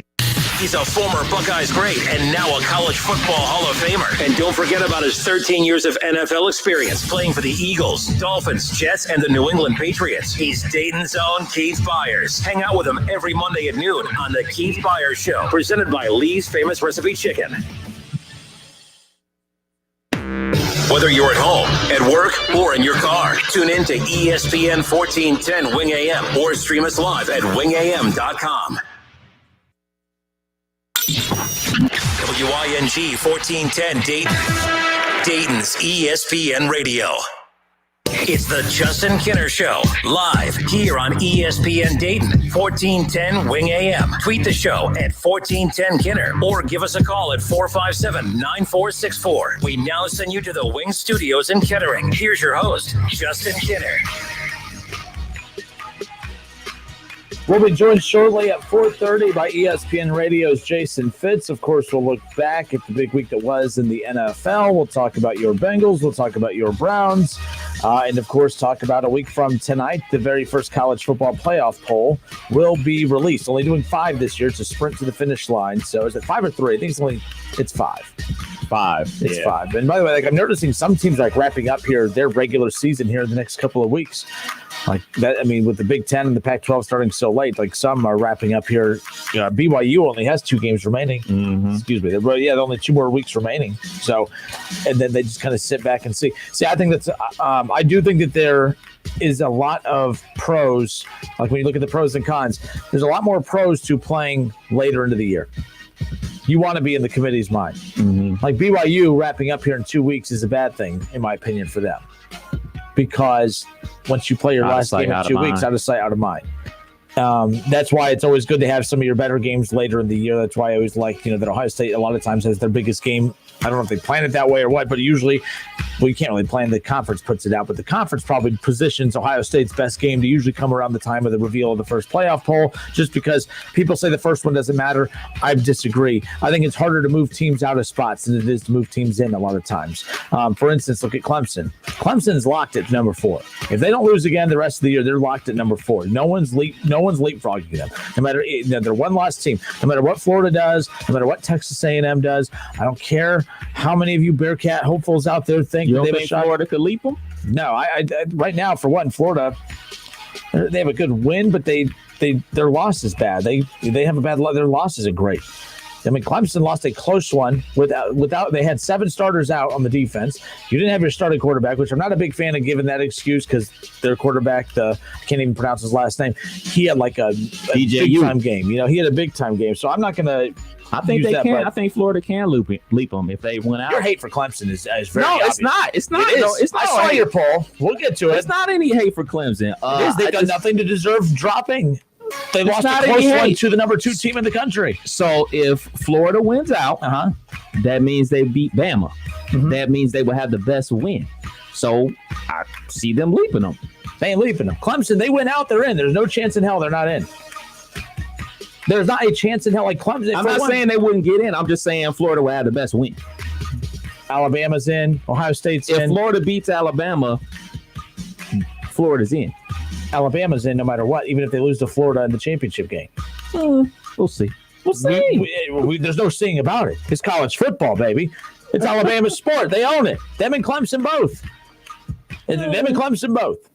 But a big one today, coming up this weekend. We'll take a look at some of the top matchups coming up this Saturday. But a week from tonight, the very first college football playoff poll rankings will be released. So we're going to take a look at if the college football playoff poll rankings came out tonight, what would my rankings look like and what would Kev's ranking look like? You want me to start? Yes, I'm interested to see yours. All right. Have you seen mine? I don't know if you can see mine. You can't see I can. Oh, you can. I pull it up. Yeah. All right, cool.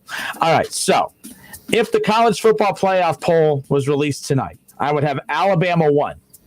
I don't want Notre Dame at 2, but I know realistically they have a huge win over the number 1 team at the time. They have the best win of any team in college football right now. They have to be in at number 2, plus they're undefeated. And they usually lose those big games. I'm putting Notre Dame at number 2. Ohio State's locked in at number 3. A win over Indiana this week will solidify them there. I mean, I think they're already solidified. They're a playoff team. And Indiana's their last test of the season moving forward. And who knows who they'll run into come Big Ten championship time. But let's say it's Northwestern. I'm not worried about Northwestern, no matter how good of a season they're having. They do have Patrick Ramsey at quarterback, who's a solid quarterback. But right now, again, all these cute teams in the Big Ten are having cute little fun seasons. Sorry, there's still a ginormous gap between them and Ohio State. Ohio State's fine. I have Clemson at number 4. Clemson's only loss in 36 straight wins. Their first loss in 3 regular seasons.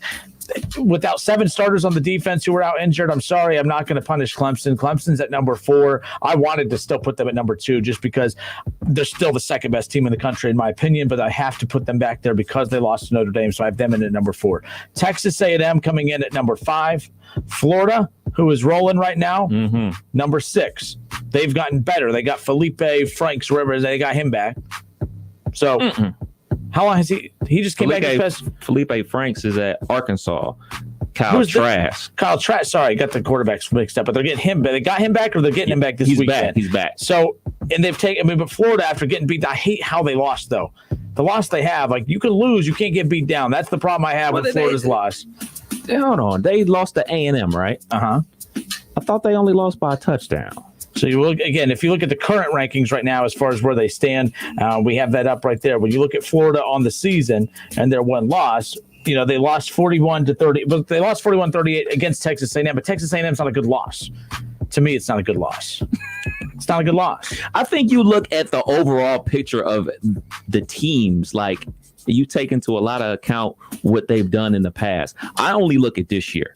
I don't care what you did last year or the year before that or the program back in 82 and everything like that. I'm looking at the here and now. The here and now tells me a different story, but continue. Well, to be fair, if I did think the way you just accused me of thinking, I would have Clemson at number 2 because common sense tells you they're 1 or 2 in the league, even with in college football, even with losing to Notre Dame. But I did use this year. They lose to Notre Dame. I could have put them ahead, so I had to put them there. So no. So going back again to the poll, so I have Texas A&M at 5, Florida at 6, Oregon at number 7. They have only 2 games in. But Oregon was a team that had this been a regular season, Oregon was really looked at as one of the team that was going to really challenge there out of that conference. So I'm putting Oregon at number 7. Indiana, I have at number 8. I never updated this, by the way. This is the wrong one. Sweet dope. This is last week's. So I have the wrong one in front of me, by the way. But I originally had Indiana at number 7. I do have Oregon at number 8. I have BYU at 9 and Cincinnati at 10.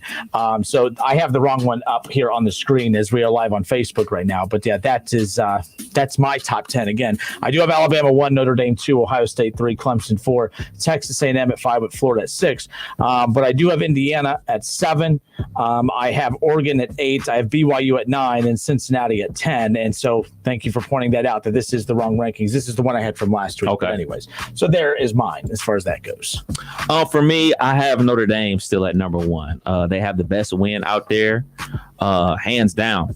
Bama number 2, the way they were off last week. They were supposed to play LSU, but I think if we would have saw them versus LSU last week, I think they'd have probably pitched back-to-back shutouts. The way Alabama's defense is stepping up and playing better football, and the way LSU's offense is looking, they were going to steamroll them. But that game got postponed / canceled, so I still got Bama at 2. Got our Ohio State Buckeyes sitting at a solid number 3.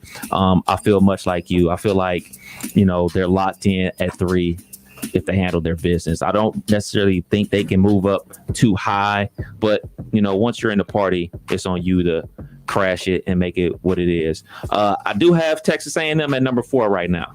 The reason I have Texas A&M at number 4, I don't think I really penalized Clemson enough last time when they had that loss to Notre Dame. Now, a good loss. No, without starters. It's a good loss. They didn't have Trevor Lawrence. Hey, man. They didn't have 7 starters on defense, but you didn't punish them enough. Hey, man, make sure we remind people of that when other teams have guys out due to COVID, like Miami. We talked about that point spread. But no one's looking at Miami as a national title contender. Like it's apples and I'm just talking about oranges. I'm talking about Vegas knows stuff. When we were talking about how is Miami a 2-point dog at Virginia Tech, they had multiple starters out in that game, and they only won by a point. So Vegas knows a lot of stuff. But you felt like, you didn't punish Clemson enough for their loss against a team who you have at number 1. They barely lost in double overtime to the team that you have at number 1 without 7 starters on defense and without their starting quarterback.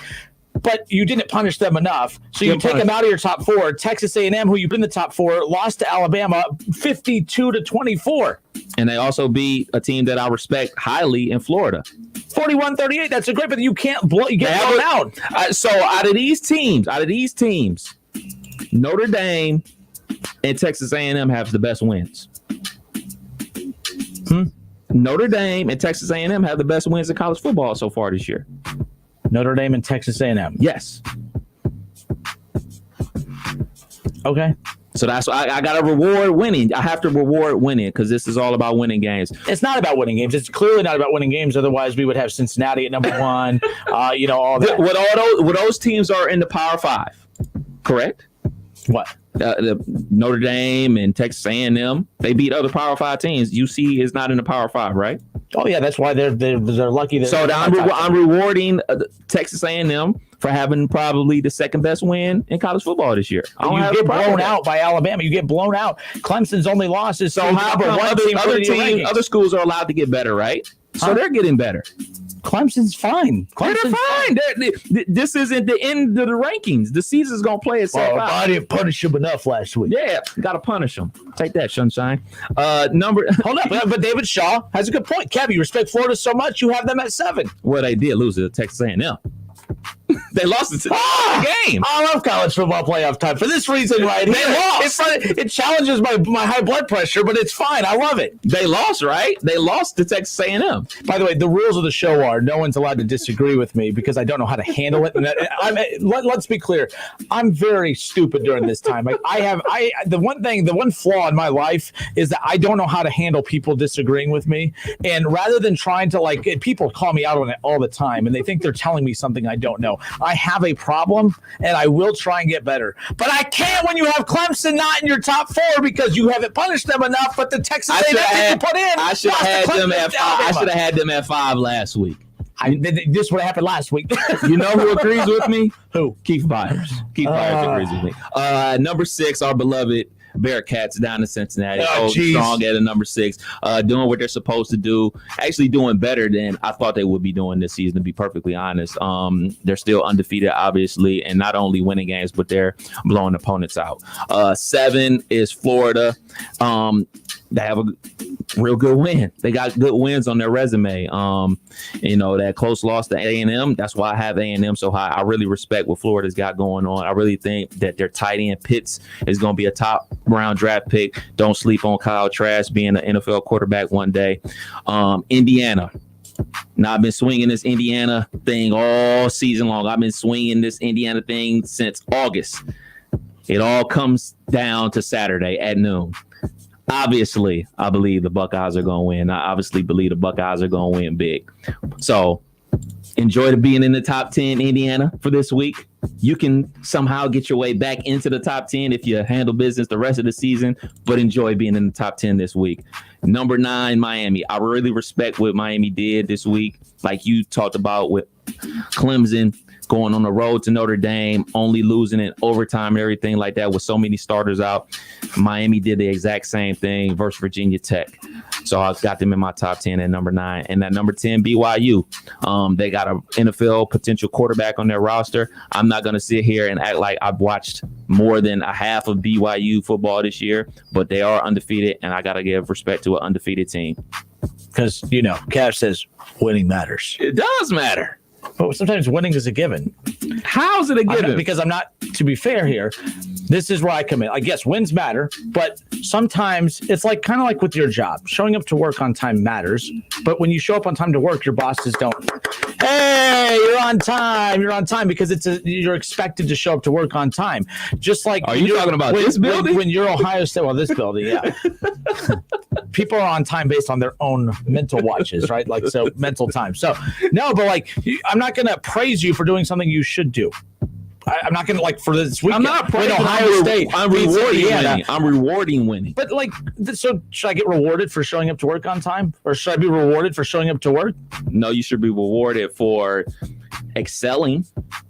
But I mean, but winning is like you're expected to win, just like you're expected to show. Yeah, you're expected to win, but when you're excelling past expectations. So Indiana, by your definition, should be number 1 in the country. I didn't say that. Why?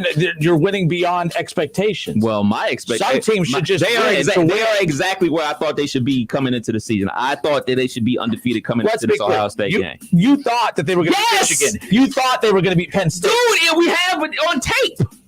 But who the hell thinks that Indiana was supposed to beat Penn State and Michigan? Me! That's crazy. I'm a loser. I watch too much college football. I am a loser. I mean, to be fair here, because I don't want Kev to not get credit for this. He's been calling this for a while, and every time mentally I've been rolling my eyes laughing at him. So with that being said, who thinks that Indiana, who is supposed, I mean, who? People that have nothing better else to do than watch Indiana football. Just breathe. And I'm not an Indiana fan. Out. Breathe in, breathe out. By the way, I've found my right poll. By the way, I was looking at my poll going through it. I'm like, what the hell? This does not look right. You ain't got Clemson high enough? I haven't punished. I haven't made that into a drop. I haven't punished Clemson enough. I can't believe you said I didn't punish Clemson enough last week for being without 7 starters, being without Trevor Lawrence, who's going to be the best draft pick to come out of college since Andrew Luck. I didn't punish this team enough for not having them, for losing in double overtime to the team that I have at number 1. I didn't punish them enough. But the team that got blown out by Alabama, 50-something to 20-something, I'm going to put them in over Clemson. Does Clemson have a better win than Texas A&M? Does what? Does Clemson have a better win than Texas A&M? Well, we know common sense. Clemson's. This is why I'm like college football playoff, and so you got to use common sense sometimes. We know that they're better. But that's why they play the games. They had to play the game. And winning matters. They have a better win. I don't think they have. I mean, but you have Florida at number 7. How can you say it's a better win when you have them at number 7? You act like I got them at 55. All right, let me pull up my poll. This is the best. This is the right poll right here. Finally, I have it right here. Right. Go ahead. All right. Alabama. I have Alabama at number 1. I moved Ohio State up to number 2, by the way. And I didn't just change this poll. This was the right one. I was looking at the last one. I'm rolling with it. I'm like, this doesn't make any dang sense. I was like, this is not what I have in my notes. And I got all thrown up. I have Alabama at number 1, Ohio State number 2, Notre Dame at 3. I have Clemson at number 4, Florida at 5, with Texas A&M at 6. Huh? What? Texas A&M beat Florida. Texas A&M lost by 30. Texas A&M beat Florida. Texas A&M lost by 30. Florida at the time, who beat Georgia, who is now out of the top 10. Eye test alone for me says Florida's playing better, which is why I have them ahead of Texas A&M. Come on, man. I don't want to hear nothing about me having Clemson at 5 after you got a team that lost to another team ahead of a team and they have the exact same record. It'd be different. Like, all right, if Texas A&M had multiple losses and they just had, an upset victory over them, they have the same amount of wins and same amount of losses, and that win came over another team. Like, so, that's totally wacky. No, what's wacky is having a team in your top 4 who's lost by 30. We established years ago with Ohio State that you could lose games. Okay, if had they lost by a touch. A COVID year. Oh, coming from the guy that won't give who Clemson was without the quarterback because of why? Not because he had a big exam the next day and needed to stay at home and study. I'm not a comment looker. I don't really read comments, but I got to go into the comments in this, man. Oh, the comments. Yes. We knew Shaw would come in and chime in. Dylan Carell says Kinner's one flaw. Remember when I said that? My one flaw. Yeah, my one flaw. So back to my poll. If they played today, but guess what? They've already played and A&M already won. Well, I'm responding to a question nobody even heard. From our buddy David Shaw. Florida beats A&M if they played today. Well, guess what? They already played and A&M won, so you don't get do-overs. By the way, hey, I would like to use this time to remind people that a few years ago, Penn State beat Ohio State, and Penn State would go on to win the Big Ten title, and Ohio State just passed them by on the highway, waving at them. What did I say? Big Ten title game. We're on our way to the playoffs. And what did I say then? What did you say then, Kevin? I said Penn State should be in the college football playoff. But that's not how it works. I make my poll based on how it works. I'm just saying. But it's your poll. It's the Kev Nash poll. But you agreed with me then. Huh? You agreed with me then. I did not agree. Ohio State deserved to be in the playoff that year. That was the year they lost 31-0 to Clemson. But back to my Florida 5, Texas A&M at 6. I have Indiana number 7. Okay, I do have them at number 7. Oregon at 8. I have BYU at 9 and Wisconsin at 10. No Bearcats. Because number 9 was between the Bearcats and between Cincinnati. And by the way, Wisconsin beats BYU and Cincinnati if they play today. Like, we keep doing this little Cinderella thing with Cincinnati. We just got to stop. So you traded one Cinderella for another. BYU just beat a top 25 team like 50-something to whatever. Like, they just put a pounding on the top 25 team in Boise. So they at least have a top 25. Like, they just came off a weekend with a top 25 win and blew them out. So who did the Bearcats have? East Carolina. You drop an undefeated team out of the top 10. Who would you put in? Who would you put Cincinnati in over on mine? Take a look at mine again. Whatever I got down is what I got. I have Indiana in undefeated. I have Oregon in undefeated. BYU undefeated. Wisconsin undefeated. Cincinnati? I mean, there's an undefeated left out. And the only reason you would be leaving Oregon or Wisconsin out is just because they've only played 2 games. Yeah, I need a more body of work. No, we don't, because we know Oregon coming in was projected to win the Pac-12. And Penn State was projected to be this big bad team, and look at them now. They got dudes quitting left and right. Mm-hmm. As you say, Kev, COVID year. All right, folks, we'll be back in a moment. Our friend ESPN Radio's Jason Fitz from Spain and Fitz. We're going to talk some Browns and Bengals because that's always, we handle that with much more, respect. We don't yell. I don't yell. Oh, we're going to ask him about this Florida Texas A&M thing. Best believe it. Got to punish Clemson because Clemson, without 7 starters on defense, without Trevor Lawrence, loses in a close one in double overtime to the team that he has at number 1. But the team that he wants to punish is Clemson. He's going to knock him out. But Texas A&M, who lost to number 2 in his poll, Alabama, 50-something to 20-something, and we're going to reward them. Second best win in college football. Ooh. Second best win in college football. Debbie's going to kill you. We got to go to break. Jason Fitz next. It's the Justin Kinner Show with Kev Nash. Justin, you're awesome, baby. Right here on 1410 ESPN Radio. ESPN 1410 Wing AM weather. This afternoon will be partly cloudy and windy, a high near 43. Tonight's going to be mostly clear with a low around 24, and tomorrow will be partly cloudy with a high near 48. I'm Pete Spyback for 1410 ESPN Radio. Cordell Transportation is now hiring for brand new home daily dedicated lanes. Earn up to $1,620 per week. A $2,000 sign-on bonus, medical, dental, vision, company paid life insurance. Apply online at CordellTransportation.com. Friggin' chicken chunks, friggin' chicken chunks, friggin' chicken chunks, friggin' chicken chunks. $29.99 each you 4 pounds of friggin' chicken chunks. You get the 4 sauces too. Get the 4 sauces too. 4 sauces too. 4 sauces too. 4 sauces too. Friggin' chicken chunks. Bring in the season with 4 pounds of frickin' chicken chunks. Buy a $25 Frickers gift card and get 5 frickin' bonus bucks free. The ho home for fun, food, sports, and spirits is Frickers. Friggin' chicken chunks, 4 sauces too. Friggin' chicken chunks, 4 friggin' pounds, friggin' chicken chunks. With gifts from eBay, you don't have to spend a lot to say a lot. Get a DeWalt drill set for dad that doesn't cost a lot, but still says, I love you a ton. For your all-star niece, Air Jordans that say, I can't wait to watch it take off at a price that isn't sky high. And for your rock star husband, a Bose soundbar that speaks volumes. For those who mean a lot, eBay has gifts that don't cost a lot. Allstate now has deeper savings, and deeper savings require deep thoughts and a deep voice, like mine. Save for being a new customer. Save more for adding DriveWise, and save even more for driving safely. Visit Allstate.com or contact your local agent for a quote today. As someone once said, saving today is money tomorrow. That's deep. Not available in every state. New customer savings based on early signing discount. DriveWise is an optional feature. Savings vary based on how you buy. Subject to terms and conditions. Allstate Fire and Casualty Insurance Company and affiliates. Northbrook, Illinois. Making Moves is brought to you by LinkedIn Jobs.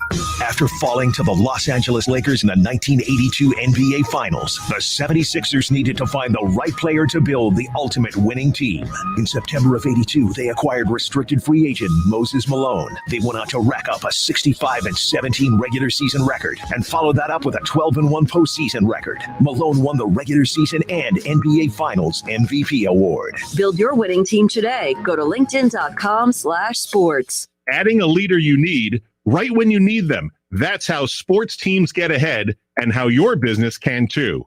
LinkedIn will match the right talent with your open roles fast.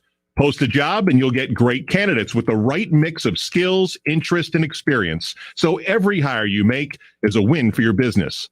Go to linkedin.com/sports and get $50 off your first job post. That's linkedin.com/sports. Terms and conditions apply.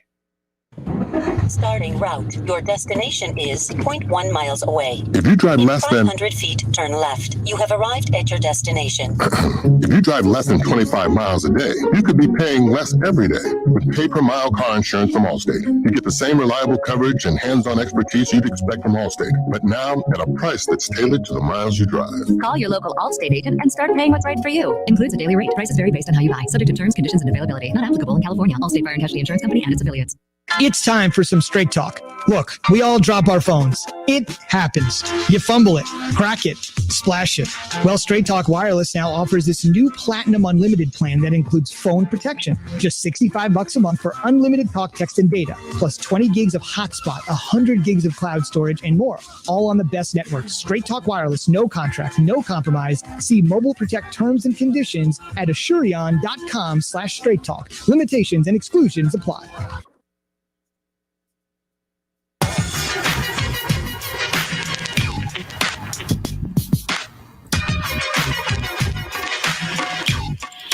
All right, everybody, we welcome you back. Justin Kinner, Kev Nash with you here on Dayton's ESPN radio station, 1410 Wing AM. Well, Wichita State's Greg Marshall for, of course, everyone remembers everything going on to the investigation of the abuse within the program. And many can say that he was punished by losing his job, but others can say he got rewarded with a nice little buyout. So he still gets millions of dollars on the way out, as well as getting the dignity to resign. So good looking out, Wichita State. What, the last rumor? I love rumors, by the way. Rumors are always better. I don't care what anyone says. Rumors are so much better than what actually happens. Like the idea that Thad Matta could come back to coach at Wichita State. I'm here for that. Rumors drive the NBA. Yep. I mean, it doesn't even need to come true. Right. I mean, the play is great and all that type of stuff, but the rumors of this player teaming up with this guy getting traded for this guy, they're drafting this guy, and they're going to trade, like, that fuels. NBA Twitter is the thing. And by the way, when you talk about rumors, you don't have to do your homework. You don't have to, have facts. You don't have to have data. You just come on here and say, you can just make anything up. Kev, I disagree with you about your opinion because rumor has it, I can say anything I want to after that. All right, let's stop wasting time. We have ESPN Radio's Jason Fitz joining us now. And rumor has it, Jason. No, I got nothing after that. Jason, welcome in. How are you, sir? Man, I'm great. And, you guys are just talking about the Wichita State thing. I'll chime in and say this.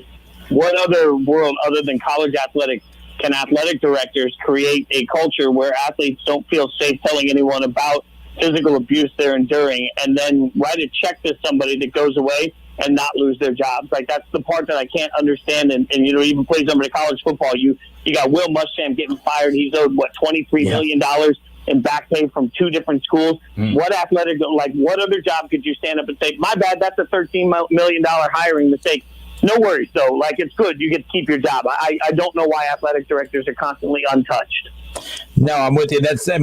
And it's unfortunate because they were one of the great feel-good stories from college basketball for the last decade, the job he did. Yeah. But again, I don't care what you do on the court as far as wins and losses. It's what you do off of it. That's what drives me nuts when these situations happen. You have people that come out of the woodworks and say, but he's such a nice guy. Players love playing for him. He won a lot of games. Well, all of that means nothing. Like, that's not what he's being investigated. No one's investigating him for being a nice guy. No one's investigating him for winning a lot of games. He's being investigated for the flaws and the things he did wrong behind the scenes. And to that end, I'll also say, if it was a philosophy teacher that had great graduation rates, great job placement, but was also punching students in the classroom, would we turn around and defend and say, well, wait. He's a great guy and the graduation rates are through the roof. No, I mean, this guy is like any coach is technically an educator of kids, and that means they're held to a certain standard. If they can't live within that standard, they can't keep their jobs.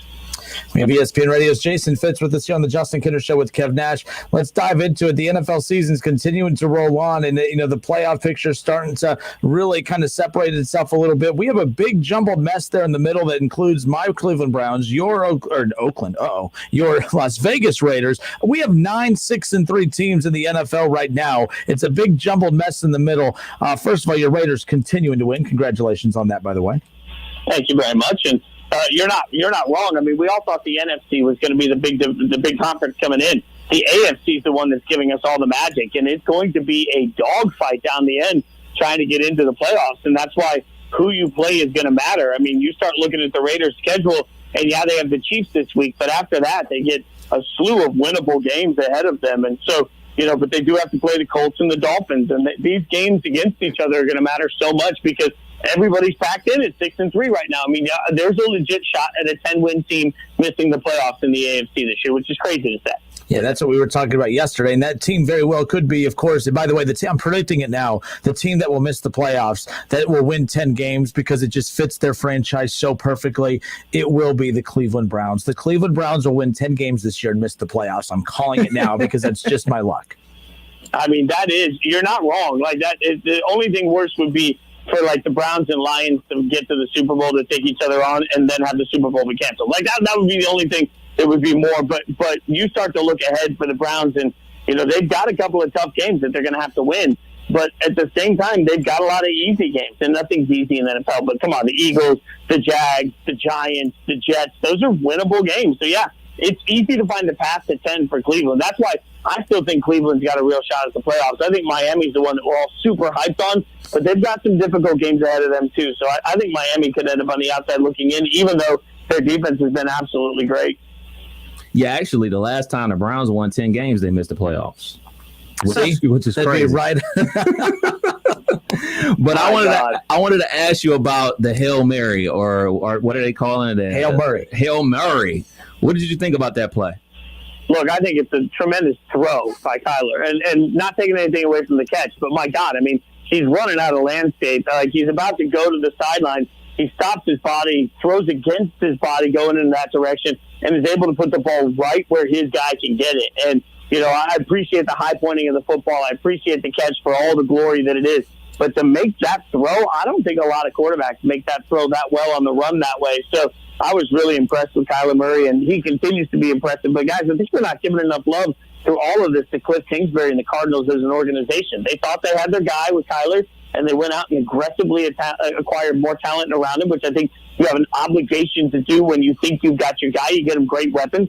That's turned out to work out for him. And then they've also structured an offense that really reduces whatever deficiencies there are for Kyler Murray physically and gives him great opportunities to be successful. So I'm looking at Cliff Kingsbury saying, man, a lot of people question that hire and whether or not he deserved to get that job, and he's made a lot of us look dumb for it. So good for him and good for the Cardinals. Yeah, you touched on it. He turned down the offensive coordinator job at USC to be a head coach in the NFL, and so many people, including myself, thought, how can he get this gig? Can he actually be a guy in the NFL to succeed and to reach players and everything like that? But I'm loving the new wave. I'm loving the new energy amongst not only the NBA, but NFL as well, with young coaches coming into the league.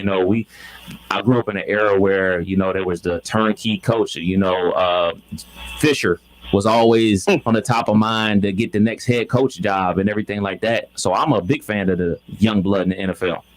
Well, it's working for a couple of reasons, not dissimilar to the NBA. There's a better relationship for guys that are able to sort of bring that portion of their personality out. But the other side of it is what you're seeing from young minds is that they understand how to get the most out of young quarterbacks quickly. I mean, you mentioned Fisher, but let's be real. 15, 20 years ago, you wanted your favorite team to sit a quarterback if they drafted him so he could learn the league and then come in and play year two.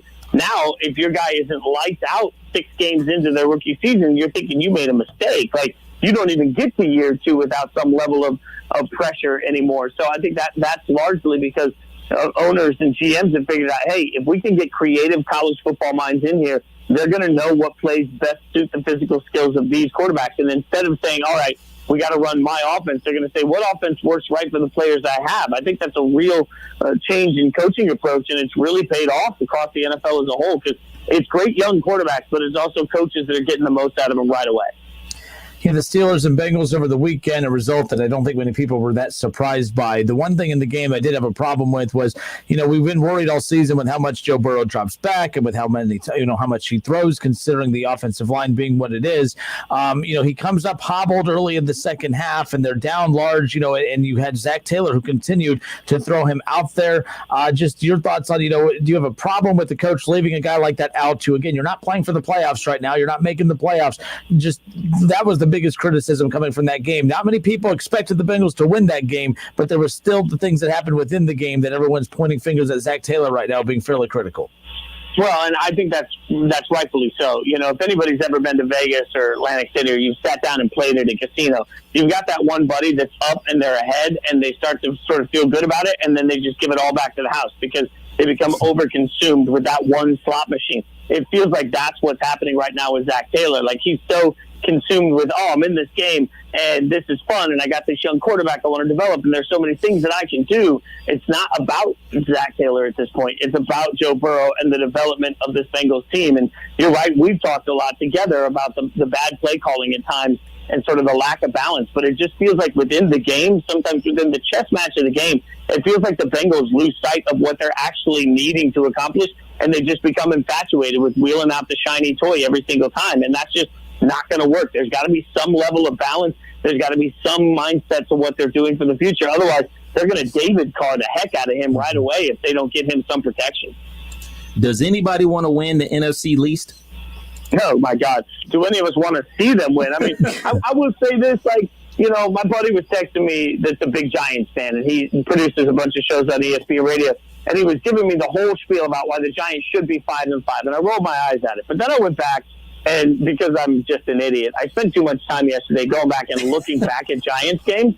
He's not wrong, and I keep looking at this Giants team saying, man, they were a couple plays away in several games from actually being good. The problem is they've got some tough games coming up that I don't think they're going to be necessarily big winners in. So if I'm a Giants fan, I want the Giants to continue to play better, but I don't necessarily think they can get themselves back in the division. The funny thing is the result that's going to hang over everybody is this tie. I mean, people made fun of Philadelphia at the time for settling for the tie, and everybody questioned the aggressiveness of it. And I kept saying, I think we're like the only guy that's like, do we remember ties are better than a loss?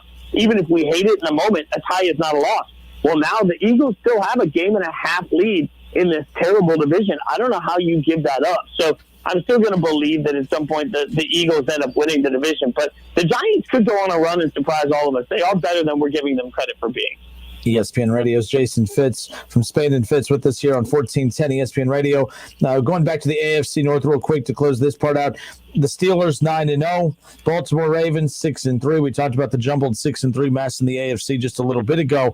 We knew coming in that Baltimore was the favorite to win the division. We knew Pittsburgh would be a question mark just with Big Ben coming back. What Big Ben would they be getting? Right now, the Steelers, from a record perspective, obviously undefeated, best of the AFC. We all know that title belongs to the Kansas City Chiefs. But when you look at the AFC North, the Steelers and the Ravens, the Steelers are in first place in that division because they're undefeated. What's the gap between them and the Ravens right now? Have the Ravens regressed a little too much in your opinion? Yeah, I think the Ravens are actually in dangerous territory. I think they could miss the playoffs altogether. I mean, They have the Titans coming up, and the Titans right now, they've been up and down. The Titans' worst part is that they play down to bad opponents. They play up to good opponents. I think they'll play up for this game. Then they have that Steelers team. You mentioned the Browns game is going to be – there's a lot on that Browns game. I think there's several losses ahead of the Ravens if they don't play better and play better quickly. And so even though I can't make sense of why, I feel like the Ravens have put themselves in a situation where they're not going to be good enough to make the playoffs this year. And that it's stunning to say, and it's a huge disappointment for Lamar Jackson. It's a huge disappointment for this offense. I'm not taking any big sweeping hot take from losing to the Patriots in a monsoon, right? Like, I mean, the weather was awful for that game. So I'm not going to turn it into a sweeping statement about Lamar Jackson. But the Ravens have become very predictable. And that's not just on Lamar. That's on the coaches for building something that is predictable and doesn't have a lot of opportunity to change up how they run their offense. So I think the Ravens are more susceptible than I would have ever imagined to be saying that they could miss the playoffs. So Kenner and I were just having this nice little discussion about college football and the top 10 teams in college football. And I have Texas A&M currently in my top 4 because I think they have the second best win in college football over Florida. Where do you view Texas A&M in this whole college football debate? Well, I do believe Texas A&M is a very good team, but they have zero shot at the playoffs because they have a blowout loss. And the one thing the committee told us, I did the mock committee down in Dallas a few years ago, and we went through the whole process the same way. 13 of us, we argued about an old year, and as we argued through it, the one thing that kept coming up is a blowout loss is the unforgivable sin. And if you look back, that's always been the case. So even though it's a blowout loss to Alabama, you lose 42-24, I think was the score on it, you're out of the conversation. So do I think on a neutral field right now, if I was betting my house against Texas A&M versus Cincinnati, I think Texas A&M is a better team. If I had to make that same bet on which one has a better shot at the playoffs, it's Cincinnati because the committee's not going to forgive a loss like that to Alabama. So I think A&M right now has put that, like Florida is the SEC team that has a better path to the playoffs. The two are going to make it than A&M because at least their one loss is a close game. We can't say the same about A&M. So I think that their loss has put them out of the conversation entirely. BYU or Cincinnati? And you just talked about Cincinnati, of course, and I saw you changed your Twitter profile picture. Mo Egger in Cincinnati was excited that you did that, by the way. That was a promise to Mo. I hang out with Mo a lot, and Mo said, would I be the voice for Cincinnati, which I already am. Show you how little Mo consumes what I do. Come on now.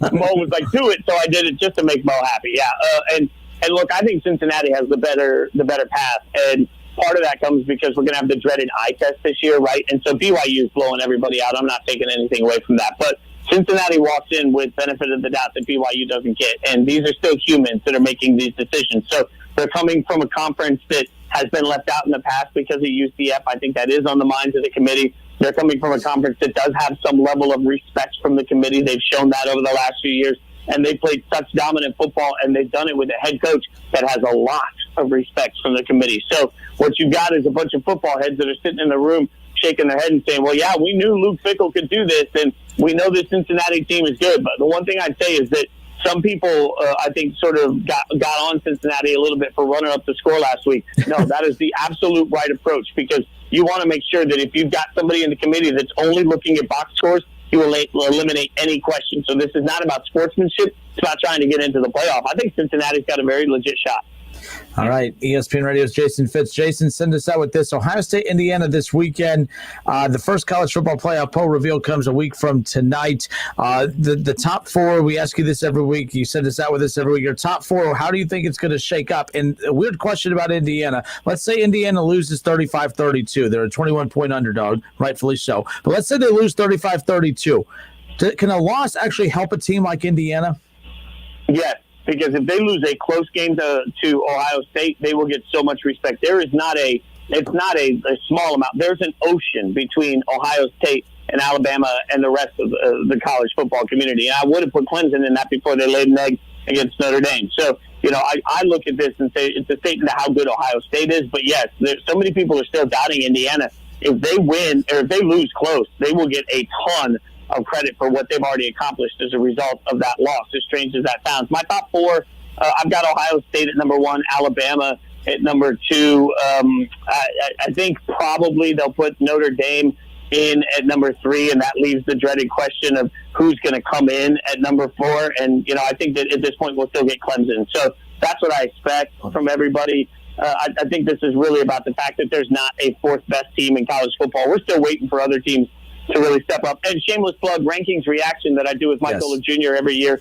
It actually starts back up tonight at 8 o'clock. We'll give a little bit of a preview of what to expect. So you can catch that out in the ESPN app and on Twitter. We'll be out there for rankings reaction. But every Tuesday at 8 p.m., we will react after the committee gives us our rankings. So we'll be sure to be one thing we are always is not afraid to hold our words on what the committee does. I don't always think the committee does the best job, so we'll hold them to the fire this year particularly.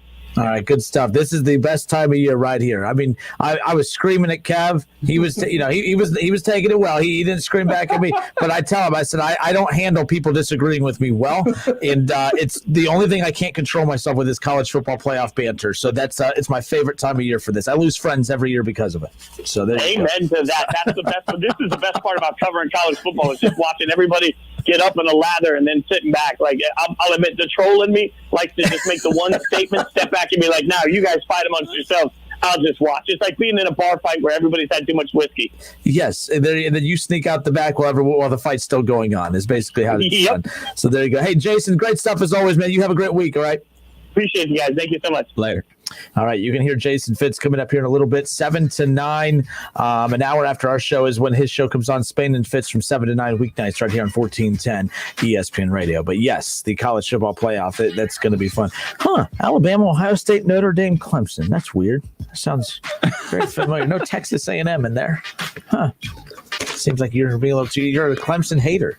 I'm not a Clemson hater. Yeah, you are a Clemson hater. How, Sway?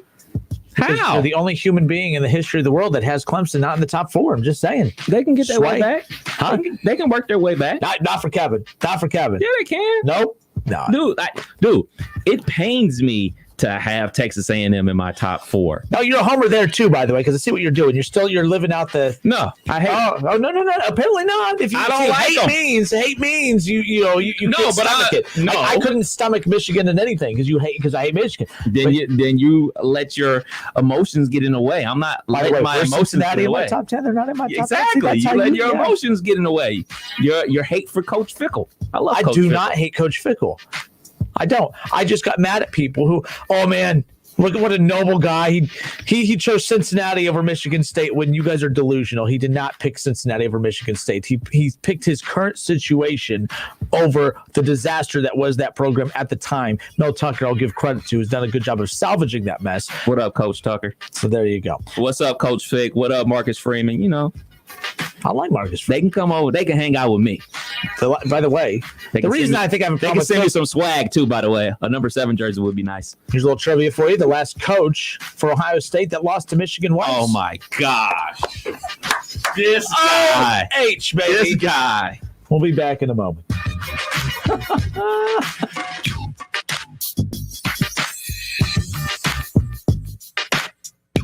If you need new roofing, siding, or gutters, skylights, or patio enclosures, if you're a homeowner or business and need someone you can trust, don't take a chance. Enhance with Lance. Lance Roofing and Siding in Fairborn has been satisfying customers since 1993 and hold an A+ rating with the Better Business Bureau. Lance Roofing and Siding, 8460 Dayton Springfield Road in Fairborn. Call for a free estimate at 864-2722. That's 864-2722 or online at lanceroofing.com. Hi, everyone. It's Jeff Heil with Ohio Irrigation and Buckeye Lawn and Landscaping. Are you tired of the leaves in your yard? It's been a beautiful fall, but as we know, things are sure to change as we head into the holiday season. It's a great time to give your yard that tune-up it needs before heading into winter. Right now is the time for pruning and deadheading your shrubs and perennials, as well as cleaning all the leaves out of your plant beds. Get those leaves out? Contact Ohio Irrigation and Buckeye Lawn and Landscaping. Go to buckeyenohio.com. That's buckeyenohio.com. Collett Propane has been serving the Buckeye Nation in the Miami Valley for over 65 years. Let our family help protect your family from old man winter. Find out why 98% of our customers would recommend us to friends and family. Ask about the service options at 937-372-9194. Family owned and operated for 3 generations, Collett Propane and Collett Seal Coating are proud to serve the Buckeye Nation. I like a bed that's really firm. I need something a little softer. Rest easy with the new Sleep Number 360 smart bed. You can both adjust your comfort with your Sleep Number setting. Will it help with her snoring? I snore. Does Rudolph have a red nose? Yes, it can be gently raised on either side to help relieve snoring. So you can really promise better sleep. Not promise, prove. Proven quality sleep is life-changing sleep. And now, during the Ultimate Sleep Number event, save 50% on the Sleep Number 360 limited edition smart bed, only for a limited time. To learn more, go to sleepnumber.com. Buongiorno. Buongiorno. Buonasera. Buonasera. How can I make the most of waiting for my next big vacation? Translate your questions into goals by investing with Merrill Edge Self-Directed. It's more accessible than you think, with helpful planning tools plus free online stock and ETF trades, so you can keep practicing your pronunciation. Merrill, a Bank of America company. Visit merrilledge.com/withinreach to get started today. Investing involves risk. Merrill Lynch, Pierce, Fenner & Smith Incorporated. Registered broker-dealer, member SIPC. Other fees may apply. Investment products are not FDIC insured or not bank guaranteed and may lose value. If you're driving less, you could be saving more on car insurance. Save money with pay-per-mile insurance from Allstate. Call a local Allstate agent and get a quote. Try Vicks VapoCool Drops in Honey Lemon Chill for a fast-acting relief of Honey Lemon. Not to mention a soothing chill. So remember, Vicks VapoCool Drops are Honey Lemon and Honey Lemon. Yeah, Honey Lemon Chill. Get fast-acting relief with Vicks VapoCool Drops in Honey Lemon Chill. Use as directed. O'Reilly. This is Jesse's O'Reilly Auto Parts story. As a nurse, not making it to work was not an option. But driving through the snow with my wiper blades struggling, I just didn't feel safe. So I pulled into O'Reilly Auto Parts, and before I knew it, an employee was offering to install the wiper blades on my car. I got to stay out of the snow for a moment, and I still made it to work on time. O'Reilly Auto Parts. Buongiorno. Buongiorno. Buonasera. Buonasera. How can I make the most of waiting for my next big vacation? Translate your questions into goals by investing with Merrill Edge Self-Directed. It's more accessible than you think, with helpful planning tools plus free online stock and ETF trades, so you can keep practicing your pronunciation. Merrill, a Bank of America company. Visit merrilledge.com/withinreach to get started today. Investing involves risk. Merrill Lynch, Pierce, Fenner & Smith Incorporated. Registered broker-dealer, member SIPC. Other fees may apply. Investment products are not FDIC insured or not bank guaranteed and may lose value. When you're stressed, you just don't feel like yourself. New Natral Relaxia, a full line of drug-free supplements to help you manage occasional stress and anxiety. A special blend of herbals keeps you feeling calm and balanced throughout the day. Because when there's less stress, there's more you. Try new Natral Relaxia. Learn more at relaxiamood.com. These statements have not been evaluated by the Food and Drug Administration. This product is not intended to diagnose, treat, cure, or prevent any disease.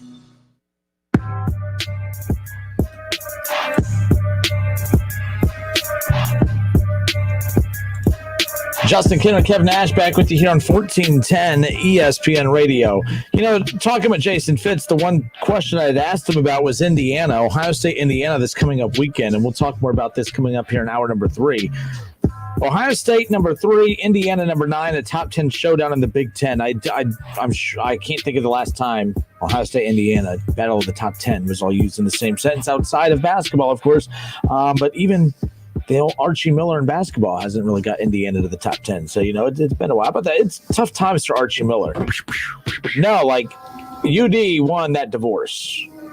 Like, you know what I mean? Like, you know how we keep talking about the Belichick-Brady divorce? Who's winning that? The Archie Miller-UD divorce. Like, UD is winning that. Yes. Flying colors. No questions asked. I mean, and it's not like Archie's losing out on the recruiting trail too, by the way. Like the top recruit that UD just landed the other day picked UD over Indiana and Archie Miller. I love when those things happen. Because, you know, and I'm not going to lie, I was of the mindset that, you know, Archie left for the right reasons. All the reasons that he left UD for because couldn't be done here. Anthony Grant just did all of them last year. So I was wrong. But, you know, I said, look, Archie's going to leave because you're not going to be able to recruit the type of players he really wants to recruit. He's not always going to want to bring in players that are projects that he has to build into. I mean, you always have to build players up. It's not like, you know, it's not like the players that come in are the same players when they leave. And if you do, that's a problem. Mm-hmm. You know what I mean?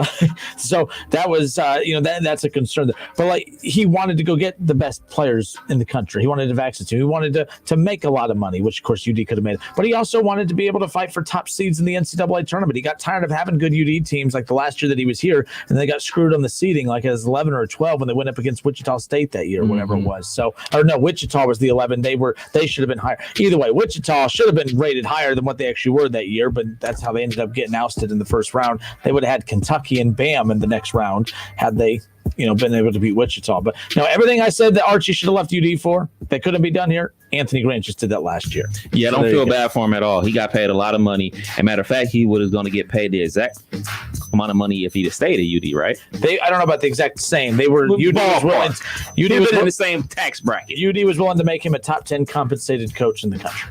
Well, you know what? Like they say, man, the grass isn't always greener on the other side. You had a good thing going here at UD. You decided to jump ship to the Big Ten and everything like that. And when you make that jump to the Big Ten and you go to a decorated program like IU, the expectations grow. The expectations grow for getting recruits. And when you are dealing with recruits, you're dealing with quote unquote one and dones and 5 stars. And that's a totally different world for a coach. That's one of the things I look at Holzman at Ohio State. Like, he's a coachy coach. He likes to develop guys and put guys in the right system and help them excel. So that's one of the things that I'm looking at going on with the Ohio State program. Michie from Cleveland, Michie Johnson, he's going to be enrolling in January and everything like that. He's a big time recruit. So I want to see him be able to navigate these kids with egos, navigate guys with high expectations, as opposed to guys coming in looking ready to work hard and really want to be at a university for the long haul, as opposed to I got to come here because the NBA won't let me in yet. So that's a totally different animal that these coaches deal with. So, for any coach out there that's in the mid-major and you're winning a lot of games, being compensated a lot of money, you might want to consider sticking around a little while. I'm glad you brought up Michie because, by the way, I have a problem with him reclassifying for the class of 2020 so that he can play this year and get a free year. Like, that rule was put in to help programs who were impacted by COVID. If I'm the NCAA, I would say, no, you can't do that. In fact, UD is going to benefit from that, too, because they're getting, their latest train or their latest commit. He should be ready to be able to play by, I believe, after this next semester. So it's one of those where, okay, that rule was put in place so that you don't lose eligibility on a broken year, not so that you can reclassify and try to get extra time. I mean, I'm being a Scrooge as far as that goes, but right? Like, I don't know why I have a problem with it. It's not hurting me. I'm not losing sleep at night, but I don't like to see players taking advantage of the situation that was put in place to take care of teams. Reclassification has been a thing for a while now. What was it? I'm sure I'm going to butcher his name. Was it Marcus Bagley? That's probably not his name. One that went to the Kings, right? Yeah. But his name Marcus? It's not Mark. I don't think it's Mark, but Bagley. Yeah. Yeah. He reclassified in like August and showed up on Duke's campus like, where's my scholarship? Here you go. Like, it's a thing, man. Reclassification is a thing. And if a kid is taking that's always been a rule. You're right. Yeah. So if a kid is taking care of their high school requirements and graduating and are eligible, I don't have a problem with it because you know what? You know how I feel about student athletes. We don't need to get into that, but it is what it is. Like, there's going to be loopholes all around the world. I mean, we know a certain person that holds a certain office that uses tax loopholes. Loopholes are loopholes. And I said the same thing about him. Hey, man, he's using the game. Loopholes. Yeah, but when people take loopholes and it's okay, it's okay when we like the person doing it, but when we don't like the person doing it, we vilify the person. So the situation here, yes, you're allowed to reclassify, but reclassifying only because you get to come play here and not lose a year of eligibility, to me, is just abusing the system and taking advantage of that. So if I'm the NCAA, I would have put a, whatever in that, but it doesn't matter. I don't think he's going to get a lot of burn this year anyway. I think he's gonna play a lot this year. Matter of fact, I'm not even sure if he's back from his injury all like that. I think he's really just going to Ohio State to say like, all right, I can reclassify now and get down there and start practicing with better players, as opposed because he actually transferred back to his original high school. So I can go ahead and practice and be with these elite college basketball players and get elite athletic training and all that type of stuff a year ahead of time, and then hit the ground running for would have been my regular freshman year. That's the story I read in the Cleveland Plain Dealer about it, but you may have read something different. All right, folks, it's hour 2 in the books. We head to hour number 3 when we come back. We talked about it with Jason Fitz before I got sidetracked. My ADD took off there. Let's say Indiana hangs in there this weekend, not getting a win. I'm not predicting a win for Indiana, don't get me wrong. But let's say that this Indiana team's for real. All right, let's say that this Indiana team is for real. And let's say that they really give Ohio State a test this weekend. Let's say that Ohio State wins 35-28. I could see Indiana moving up in the polls with the loss for a close loss to Ohio State. You heard Jason Fitz just say it too. They would get mad respect for just hanging in there with Ohio State. I think Indiana wins this weekend by either scoring more points than Ohio State, or by losing by one possession, 10 at the least. So basically, the respect that I'm giving them currently is the respect y'all give them next week if they lose. That's a cute little thing you're doing, but let's be real. We all know damn well that the committee is not going to put them. If the poll came out today, Indiana would not be there. Beware. Where did you have them? 6 or 7? No, I don't think I had them high. See, you making me go back and look. I have Indiana at 7. But I know damn well if the poll came out today, they would not be at 7. You don't think so? No. Okay. I think the committee would have Wisconsin above Indiana, even though Indiana has more wins. I had Indiana at 8. Indiana 8, so that's not bad. I mean, but Indiana's 9 in the AP poll. But if they lose by a close margin, to me, that's still a better loss than the other teams. I would put Indiana above Texas A&M, who would put them in the playoff if we're talking about Kev's poll here. All right, we'll be back in a moment. Don't go anywhere. More of the Justin Kidder Show with Kev Nash next.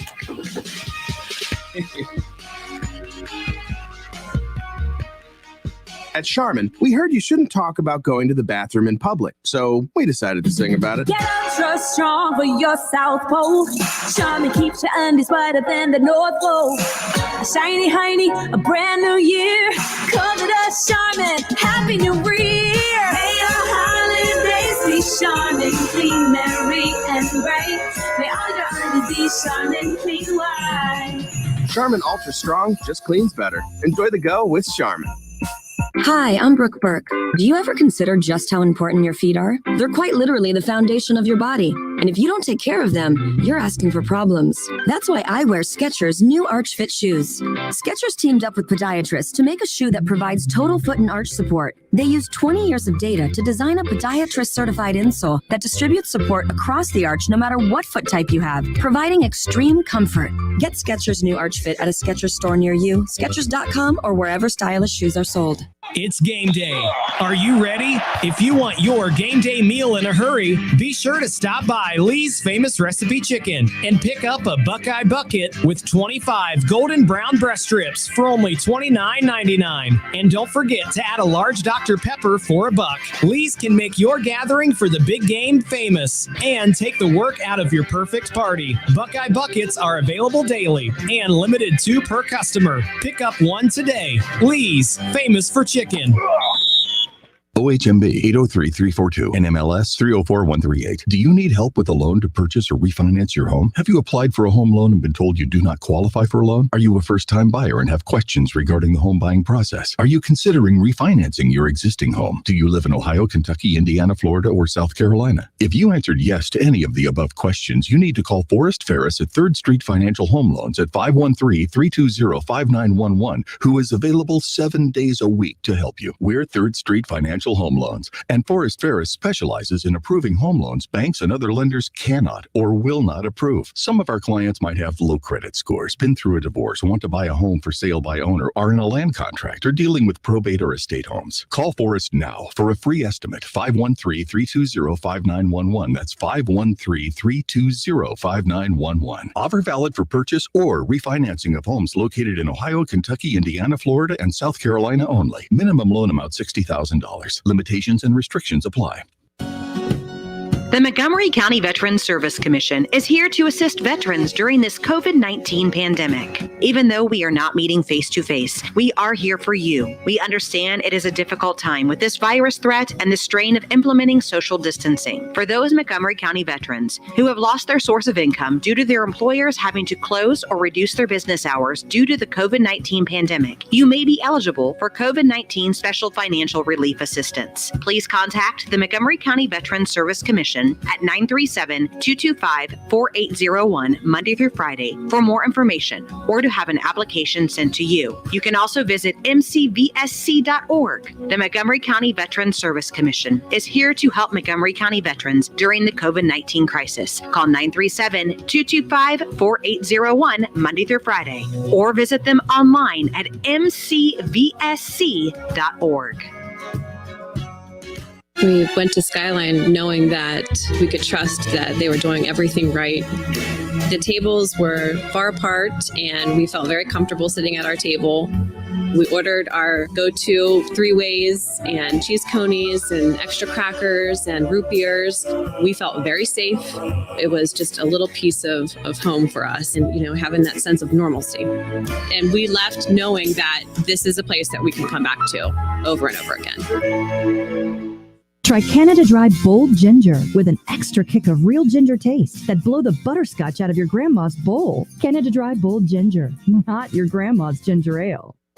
It's been quite the year. That's why we're starting the holiday joy earlier than ever at Ulta Beauty. Early Black Friday deals drop every Friday and Saturday all month long. And we've got new and exclusive products from brands like Too Faced, Morphe, Tula, and more. Plus, we've made shopping the way you want easy too. So visit us in-store or try curbside pickup. Get ready to say hello holidays and see the joy all season long. Ulta Beauty. The possibilities are beautiful.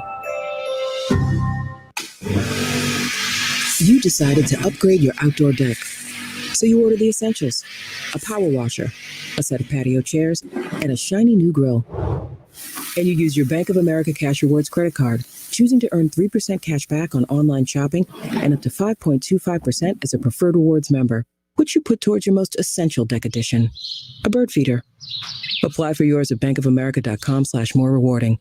Copyright 2020 Bank of America Corporation.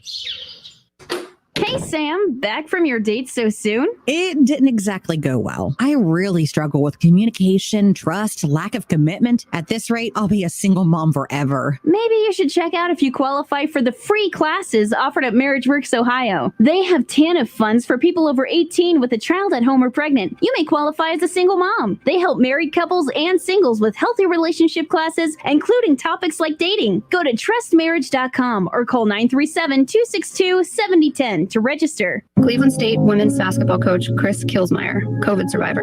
I was fatigued, just like every other basketball coach in March, but didn't think about getting sick. I woke up one night with the worst pains and chills I'd ever experienced. I tested positive for coronavirus and immediately self-quarantined. I got worse and worse and checked into the hospital. Multiple times I said, I don't want to die. We know what works. We know how to fight this, but it's going to take all of us doing the right thing every single day. Sponsored by the Ohio Hospital Association. Roosters would like to thank all of our loyal guests and all the loyal Buckeye fans for your support this year. Because of you, we've been able to stay open and keep our award-winning team employed. Our team members go above and beyond and are dedicated to providing you and your family the safest dining experience possible while still providing a fun, casual atmosphere to relax, laugh, and enjoy our award-winning food. Roosters, the official wing sponsor of Ohio State Athletics. Welcome to Tire Discounters. Oh, hiya, Phantom. Hi, Mike. Hey, do you like to save big bucks? I like big bucks. Uh-huh. I cannot lie. And the other brothers can't deny, right? What? Well, let's just say that right now you can save big bucks on major brand tires. I like big bucks. And you cannot lie. Why would I lie, Mike? Never mind. Stop by Tire Discounters and save up to 150 big bucks on select major brands, plus a free alignment with a standard 4-tire installation. Merrill Edge Self-Directed helps put investing within reach. Get started at merrilledge.com/within reach. Merrill Lynch, Pierce, Fenner & Smith Incorporated. Registered broker-dealer, member SIPC. Don't miss the Justin Kinner Show with Kev Nash. Weekdays at 3 p.m. on Dayton's ESPN Radio, 1410 Wing AM. So you want to talk about outliers? Those guys are outliers. You're lucky that this thing's separating us. That's all I got to say. For facts, though. I got your facts right here. Listen, stream, and now watch. Search the Justin Kinner Show on Facebook to follow along. Attention men under the age of 35. You know what really impresses the ladies? When a guy has a few drinks and later gets pulled over for buzzed driving. That could cost you around $10,000 in fines, legal fees, and increased insurance rates. There goes let's grab dinner and a movie. Oh, I know. You drive more carefully when you're buzzed. You've proven that hundreds of times. A woman admires that kind of confidence. And you've practiced how to speak if a cop does pull you over. Slowly, clearly, and politely, like, good evening, officer. A woman admires that kind of foresight. And what woman doesn't find it adorable that you call it buzzed even though the law calls calls it drunk. You can kiss $10,000 goodbye, along with any chance of having a girlfriend. Because nothing says I'm a catch more than a guy who lives in his parents' basement and calls it my place. Buzzed, busted, and broke. Because buzz driving is drunk driving.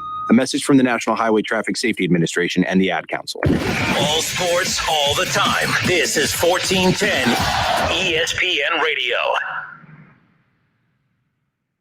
We are Dayton's home of the Ohio State Buckeyes. And into the end zone goes Chris Olave. KJ Hill, 6-yard touchdown catch. Right sideline and down he goes to the end zone. WING 1410 Dayton's ESPN Radio. It's the Justin Kinner Show, live here on ESPN Dayton, 1410 Wing AM. Tweet the show at 1410 Kinner or give us a call at 457-9464. We now send you to the Wing Studios in Kettering. Here's your host, Justin Kinner. All right, everybody, we welcome you back. And don't worry, we're going to stick to sports. But for those of you who do not know, just getting off work or whatever, this is from Governor Mike DeWine. He says, we are issuing a curfew in Ohio that will start on Thursday. This will run from 10 p.m. to 5 a.m. for 21 days. We believe this will help reduce COVID-19 spread. I'm also asking each Ohioan every day to do at least one thing that reduces your contact with others. And I am reading this, and I could just imagine reaction to people in cars. But can we pick and choose what we get outraged over? Like, this really is not that big a deal. Like, let's be honest. I mean, you might frustrate you on the weekends, but what I mean, during the week, what are you upset about? Because you fat people can't run to McDonald's at 11 p.m. to get your late night snack. I mean, what?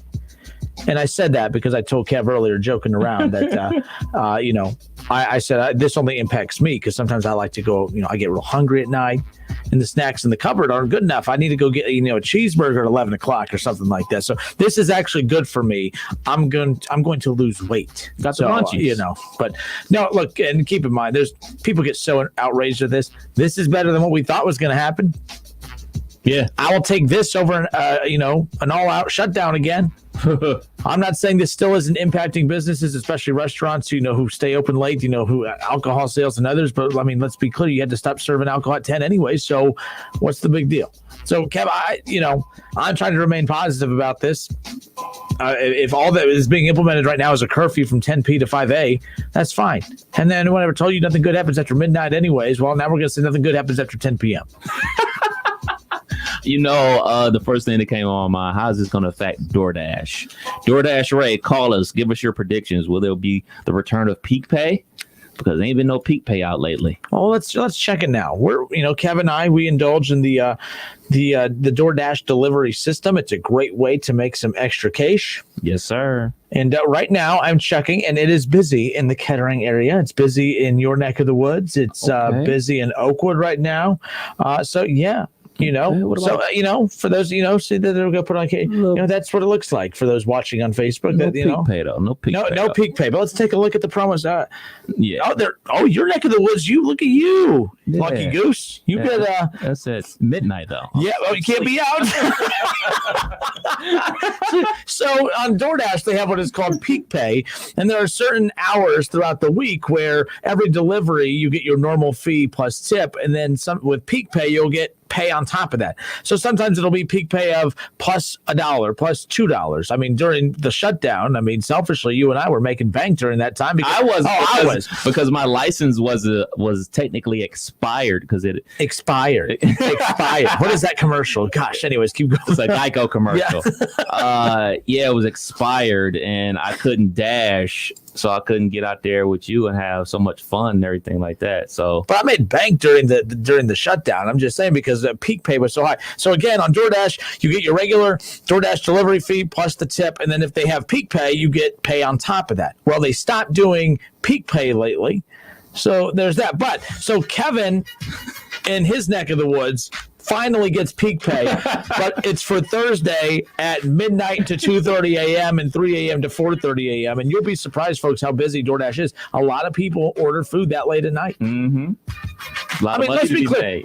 But here's where the curfew thing I could see impacting, to be fair here, like the third shift people. Yes. So does that mean like the restaurants that are open 24/7, like some of the fast food joints, does that mean they can't remain open during that? I'm sure there's like exceptions, right? Like we just talked about last time. Loopholes. And if a loophole allows me to get a cheeseburger at 11 o'clock at night past curfew, you know what? I like loopholes. So there's that. All right, let's talk some college football on the other side. We'll also get into the back half of the conversation with Jason Fitz, where we, of course, discussed Ohio State, Indiana.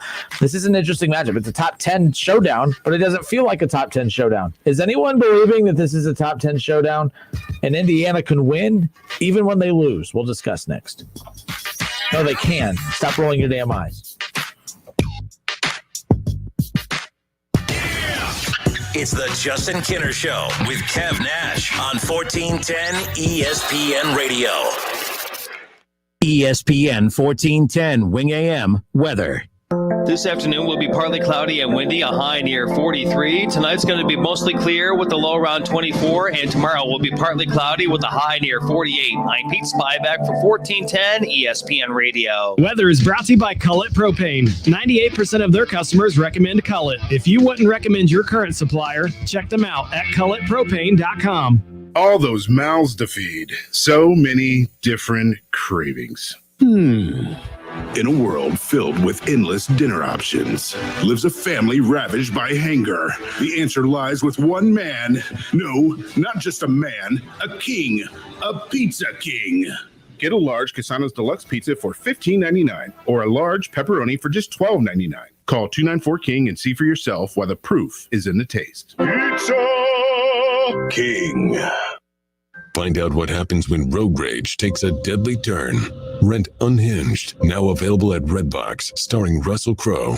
He's a man whose actions escalate to deadly proportions as he becomes single-mindedly determined to teach a divorced mother a lesson after she impatiently honks at him at a red light. Watch Unhinged along with other new movies and make it a Redbox night. Head to one of the 40,000 Redbox locations, stream on your smart TV, or visit redbox.com for all the ways to watch. For the one standing guard. For the eagle-eyed. For the knights in shining armor. And for all those who support them. We are Grainger, your experienced safety partner, offering supplies and solutions for every industry, committed to helping keep your facilities safe and your people safer. Call clickgrainger.com/safety or just stop by. Grainger, for the ones who get it done. I'm Scott. I'm a Park National banker and I'm a community board member. At Park National Bank, we believe that we're more than our job titles, and you're more than an account number. Now, bringing our family of community banks together under a single brand name means you get those core values you've always counted on, and more service, more access, and more options. We're all together now at Park National Bank, where you mean more. It's time for some straight talk. Look, we all drop our phones. It happens. You fumble it, crack it, splash it. Well, Straight Talk Wireless now offers this new Platinum Unlimited plan that includes phone protection. Just $65 a month for unlimited talk, text, and data, plus 20 gigs of hotspot, 100 gigs of cloud storage, and more. All on the best network. Straight Talk Wireless, no contract, no compromise. See Mobile Protect terms and conditions at Asurion.com/Straight Talk. Limitations and exclusions apply. With no fees or minimums on checking and savings accounts, banking with Capital One is like the easiest decision in the history of decisions. Kind of like Taylor Swift choosing what to wear. It's looking kind of chilly out today. I think I'll go with a cardigan. Yep, even easier than that. And with our top-rated app, you can bank anytime, anywhere, making Capital One an even easier decision. That's banking reimagined. What's in your wallet? New consumer accounts only. Approval required. Terms apply. Capital One NA, member FDIC. It's Menard's last 11% rebate sale of 2020. And we have what you need to keep your home safe. Kidde is the leader in smoke alarms, carbon monoxide alarms, and fire extinguishers. Get peace of mind and save 11% on all Kidde home safety products. Stop into Menard's for the last 11% rebate sale of 2020. Savings are good until November 25th. Savings are mail-in rebate. Some exclusions apply. See store for details. Save big money at Menard's. At Meadowbrook at Clayton, our state-of-the-art golf simulators are ready for play. Book your tee times now and get our special rate of $15 per half hour for up to 4 people per simulator. Here's your chance to play some of the great golf courses around the world, including Kiowa Island, Harbor Town, and Spain's Valderrama. Weekday and weekend hours are available, and safe prepackaged snacks and drinks are only steps away. Go online to meadowbrookatclayton.com for details. Everyone is welcome, so call and reserve your times now. Listen to this radio station on the radio.com app. Connect with your favorite radio shows through contests, social media, and podcasts. Create custom alarms with your favorite radio stations, all free with the radio.com app.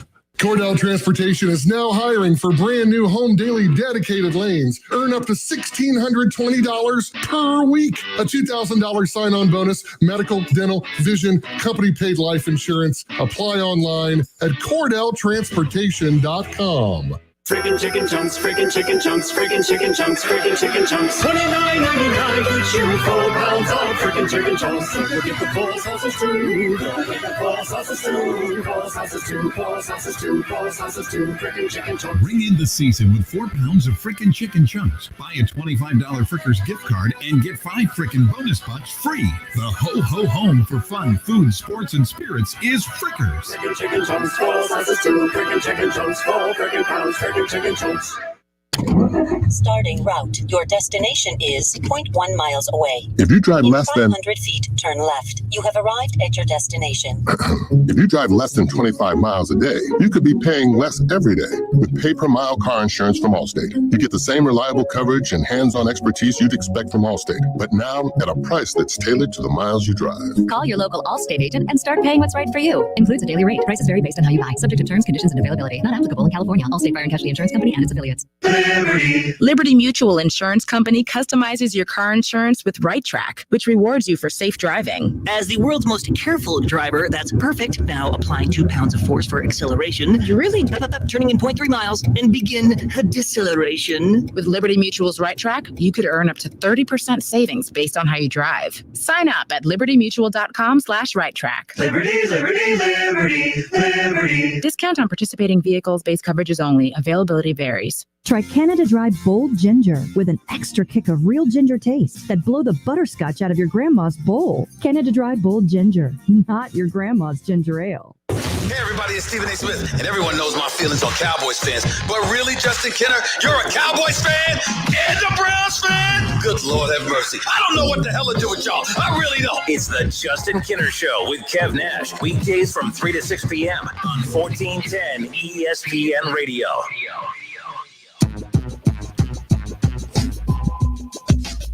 All right, and we are back. It's the Justin Kenner Show with Kev Nash on Dayton's ESPN radio station. By the way, earlier, Governor Mike DeWine, as we talked about the curfew that will go into effect on Thursday. It'll run from 10 p.m. to 5 a.m. for 21 days. The exceptions are the curfew does not apply to those who need to be at work, those who have an emergency, or those who need medical care. The curfew is not intended to stop anyone from getting groceries, a carry-out, drive-through. What the hell is the point of any of this? This isn't even anything. Like, literally, everyone that is complaining right now on social media, nothing's technically really changed. Like, do you realize that the exceptions are basically everything that you actually leave the house to go do anyways? Like, if you're leaving the house after 10 p.m., whether it's on the weekend or during the week, you're usually leaving after 10 p.m. because you might need to go out to grab a quick bite to eat because you're fat and hungry like me late at night for a snack. Oh, I better go put gas in the car, so so-and-so can get to work in the morning. So you go get gas.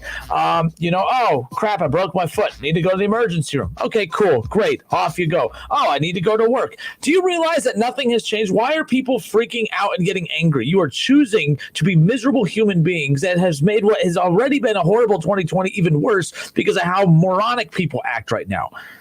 Oh, he's telling us we have a curfew. You're going to be home anyways. Right. That's what else should you be doing? I hear these, 40-plus-year-olds complaining about, you can't tell me to be at home at 10 o'clock. Your wife does. And if you don't listen to her, you're probably single anyways. Bruh, I don't know what people complaining for, man. What you doing after 10 o'clock anyway if you're over a certain age? Now, the people that are mad are probably the people that would go and gather in large groups with friends and stuff, which, by the way, whatever. You do it. But see, here's the deal. What you can't do is you can't ignore the mask order. You can't ignore the large gathering order. You can't ignore all of these things and then complain when the numbers are high, and then they have to make the rules even more strict. But this is dumb. This was a waste of everyone's time. I'm not really calling for more, but I'm also more laughing at the people that are angry. Basically, DeWine, all he has done is just basically kept everything the same, but he's just worded it in a little bit more strict way. All right, everyone. You cannot go out after 10 p.m. unless you need gas, unless you need groceries, unless you're going to go get food, unless you're going to go to work, unless it's, you break an arm. Basically, he listed everything that you can do is everything that you would normally be doing anyways.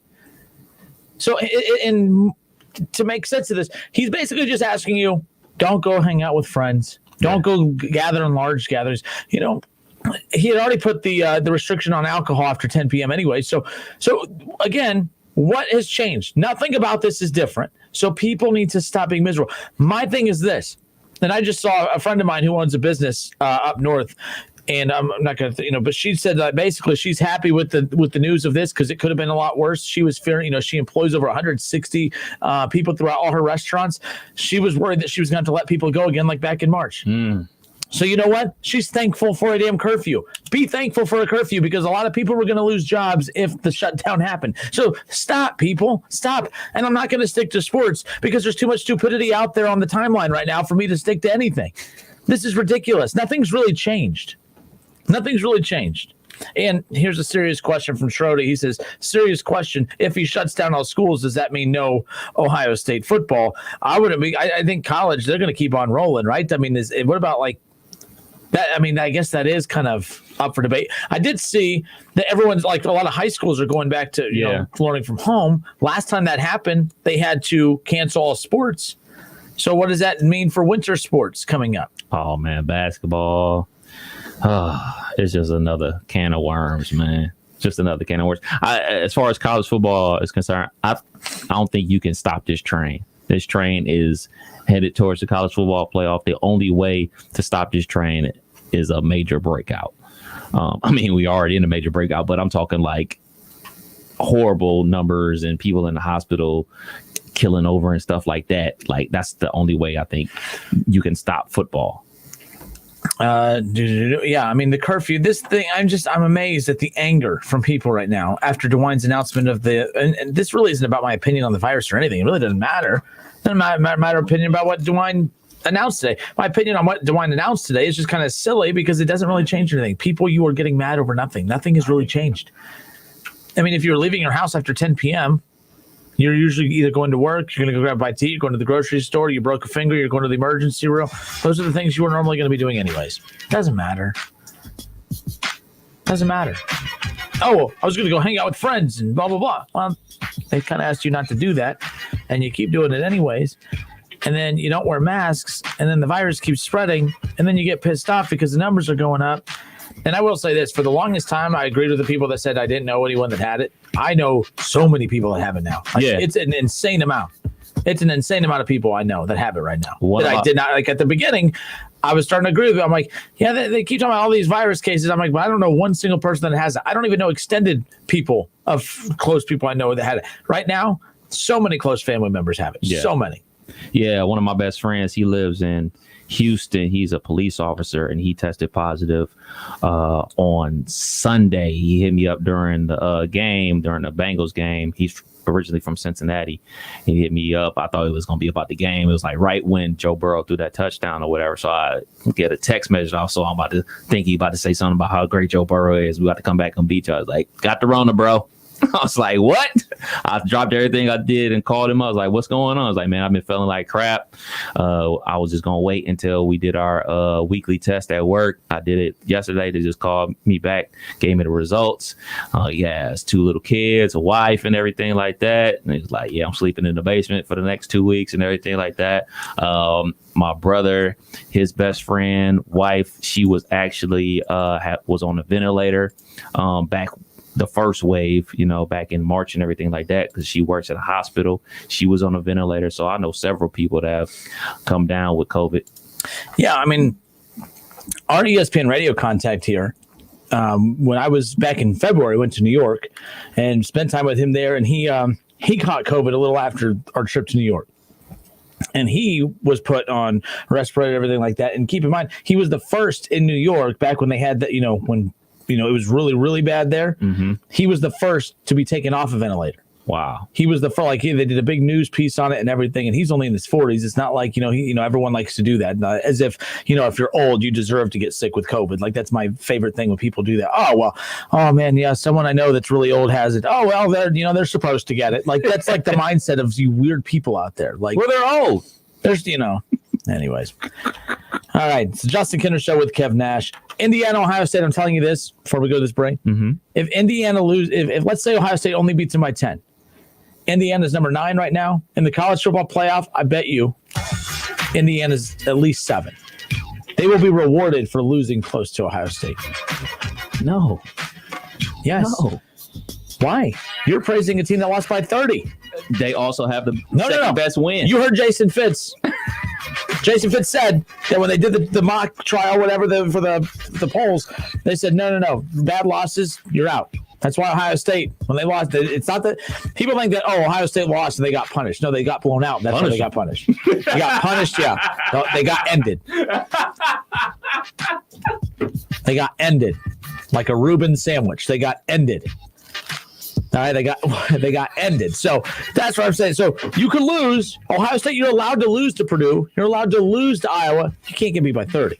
So Indiana, if they only lose by 10, they're 4-1, and you only lost to Ohio State by 10. It's like, they're pretty damn good. I will be a believer. Okay, I'll be a believer at that point. So the mark is 10. 10 is the mark for you to say, Yes. like, Indiana is a good team this year. Yes. A good team based on, again, I'm an elitist. And which is really, I'm 5'5", I'm fat, and I'm poor, and yet I have an elitist mindset when it comes to sports. It's You fantastic. are one of the few people that will admit that they are elitist when it comes to their sports. But that's all that matters. I can respect that. I hold my teams to the standard of, like, Ohio State. To me, every year is championship, or at least playoff or bust. Should be, there's too many good, like Ohio State, Alabama, Clemson. It's their world, and everyone else is living in it. It's those three. Those three always have playoff or bust expectations. I don't believe there's a fourth. Those are the only three. So when Ohio State fumbles along the way, yes, I am very critical of that. But Indiana, like with Cincinnati, they're really good. Well, they're really good by American Conference standards. They're not really good based on college football playoff standards. They're just not. Sorry. Same thing with BYU. Go be by yourself over there with Cincinnati. How about that? Equity. Got to build the equity. Okay, but you just said that playoffs about this year. Yeah, I'm just saying, like, in your case, East Carolina. You want to build up. They blew them out, right? Oh, yeah, he ran up the score to the big bully. A big old jerk. All right, folks, we'll be back. Don't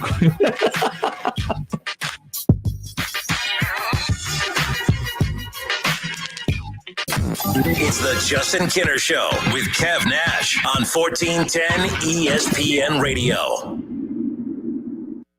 It's been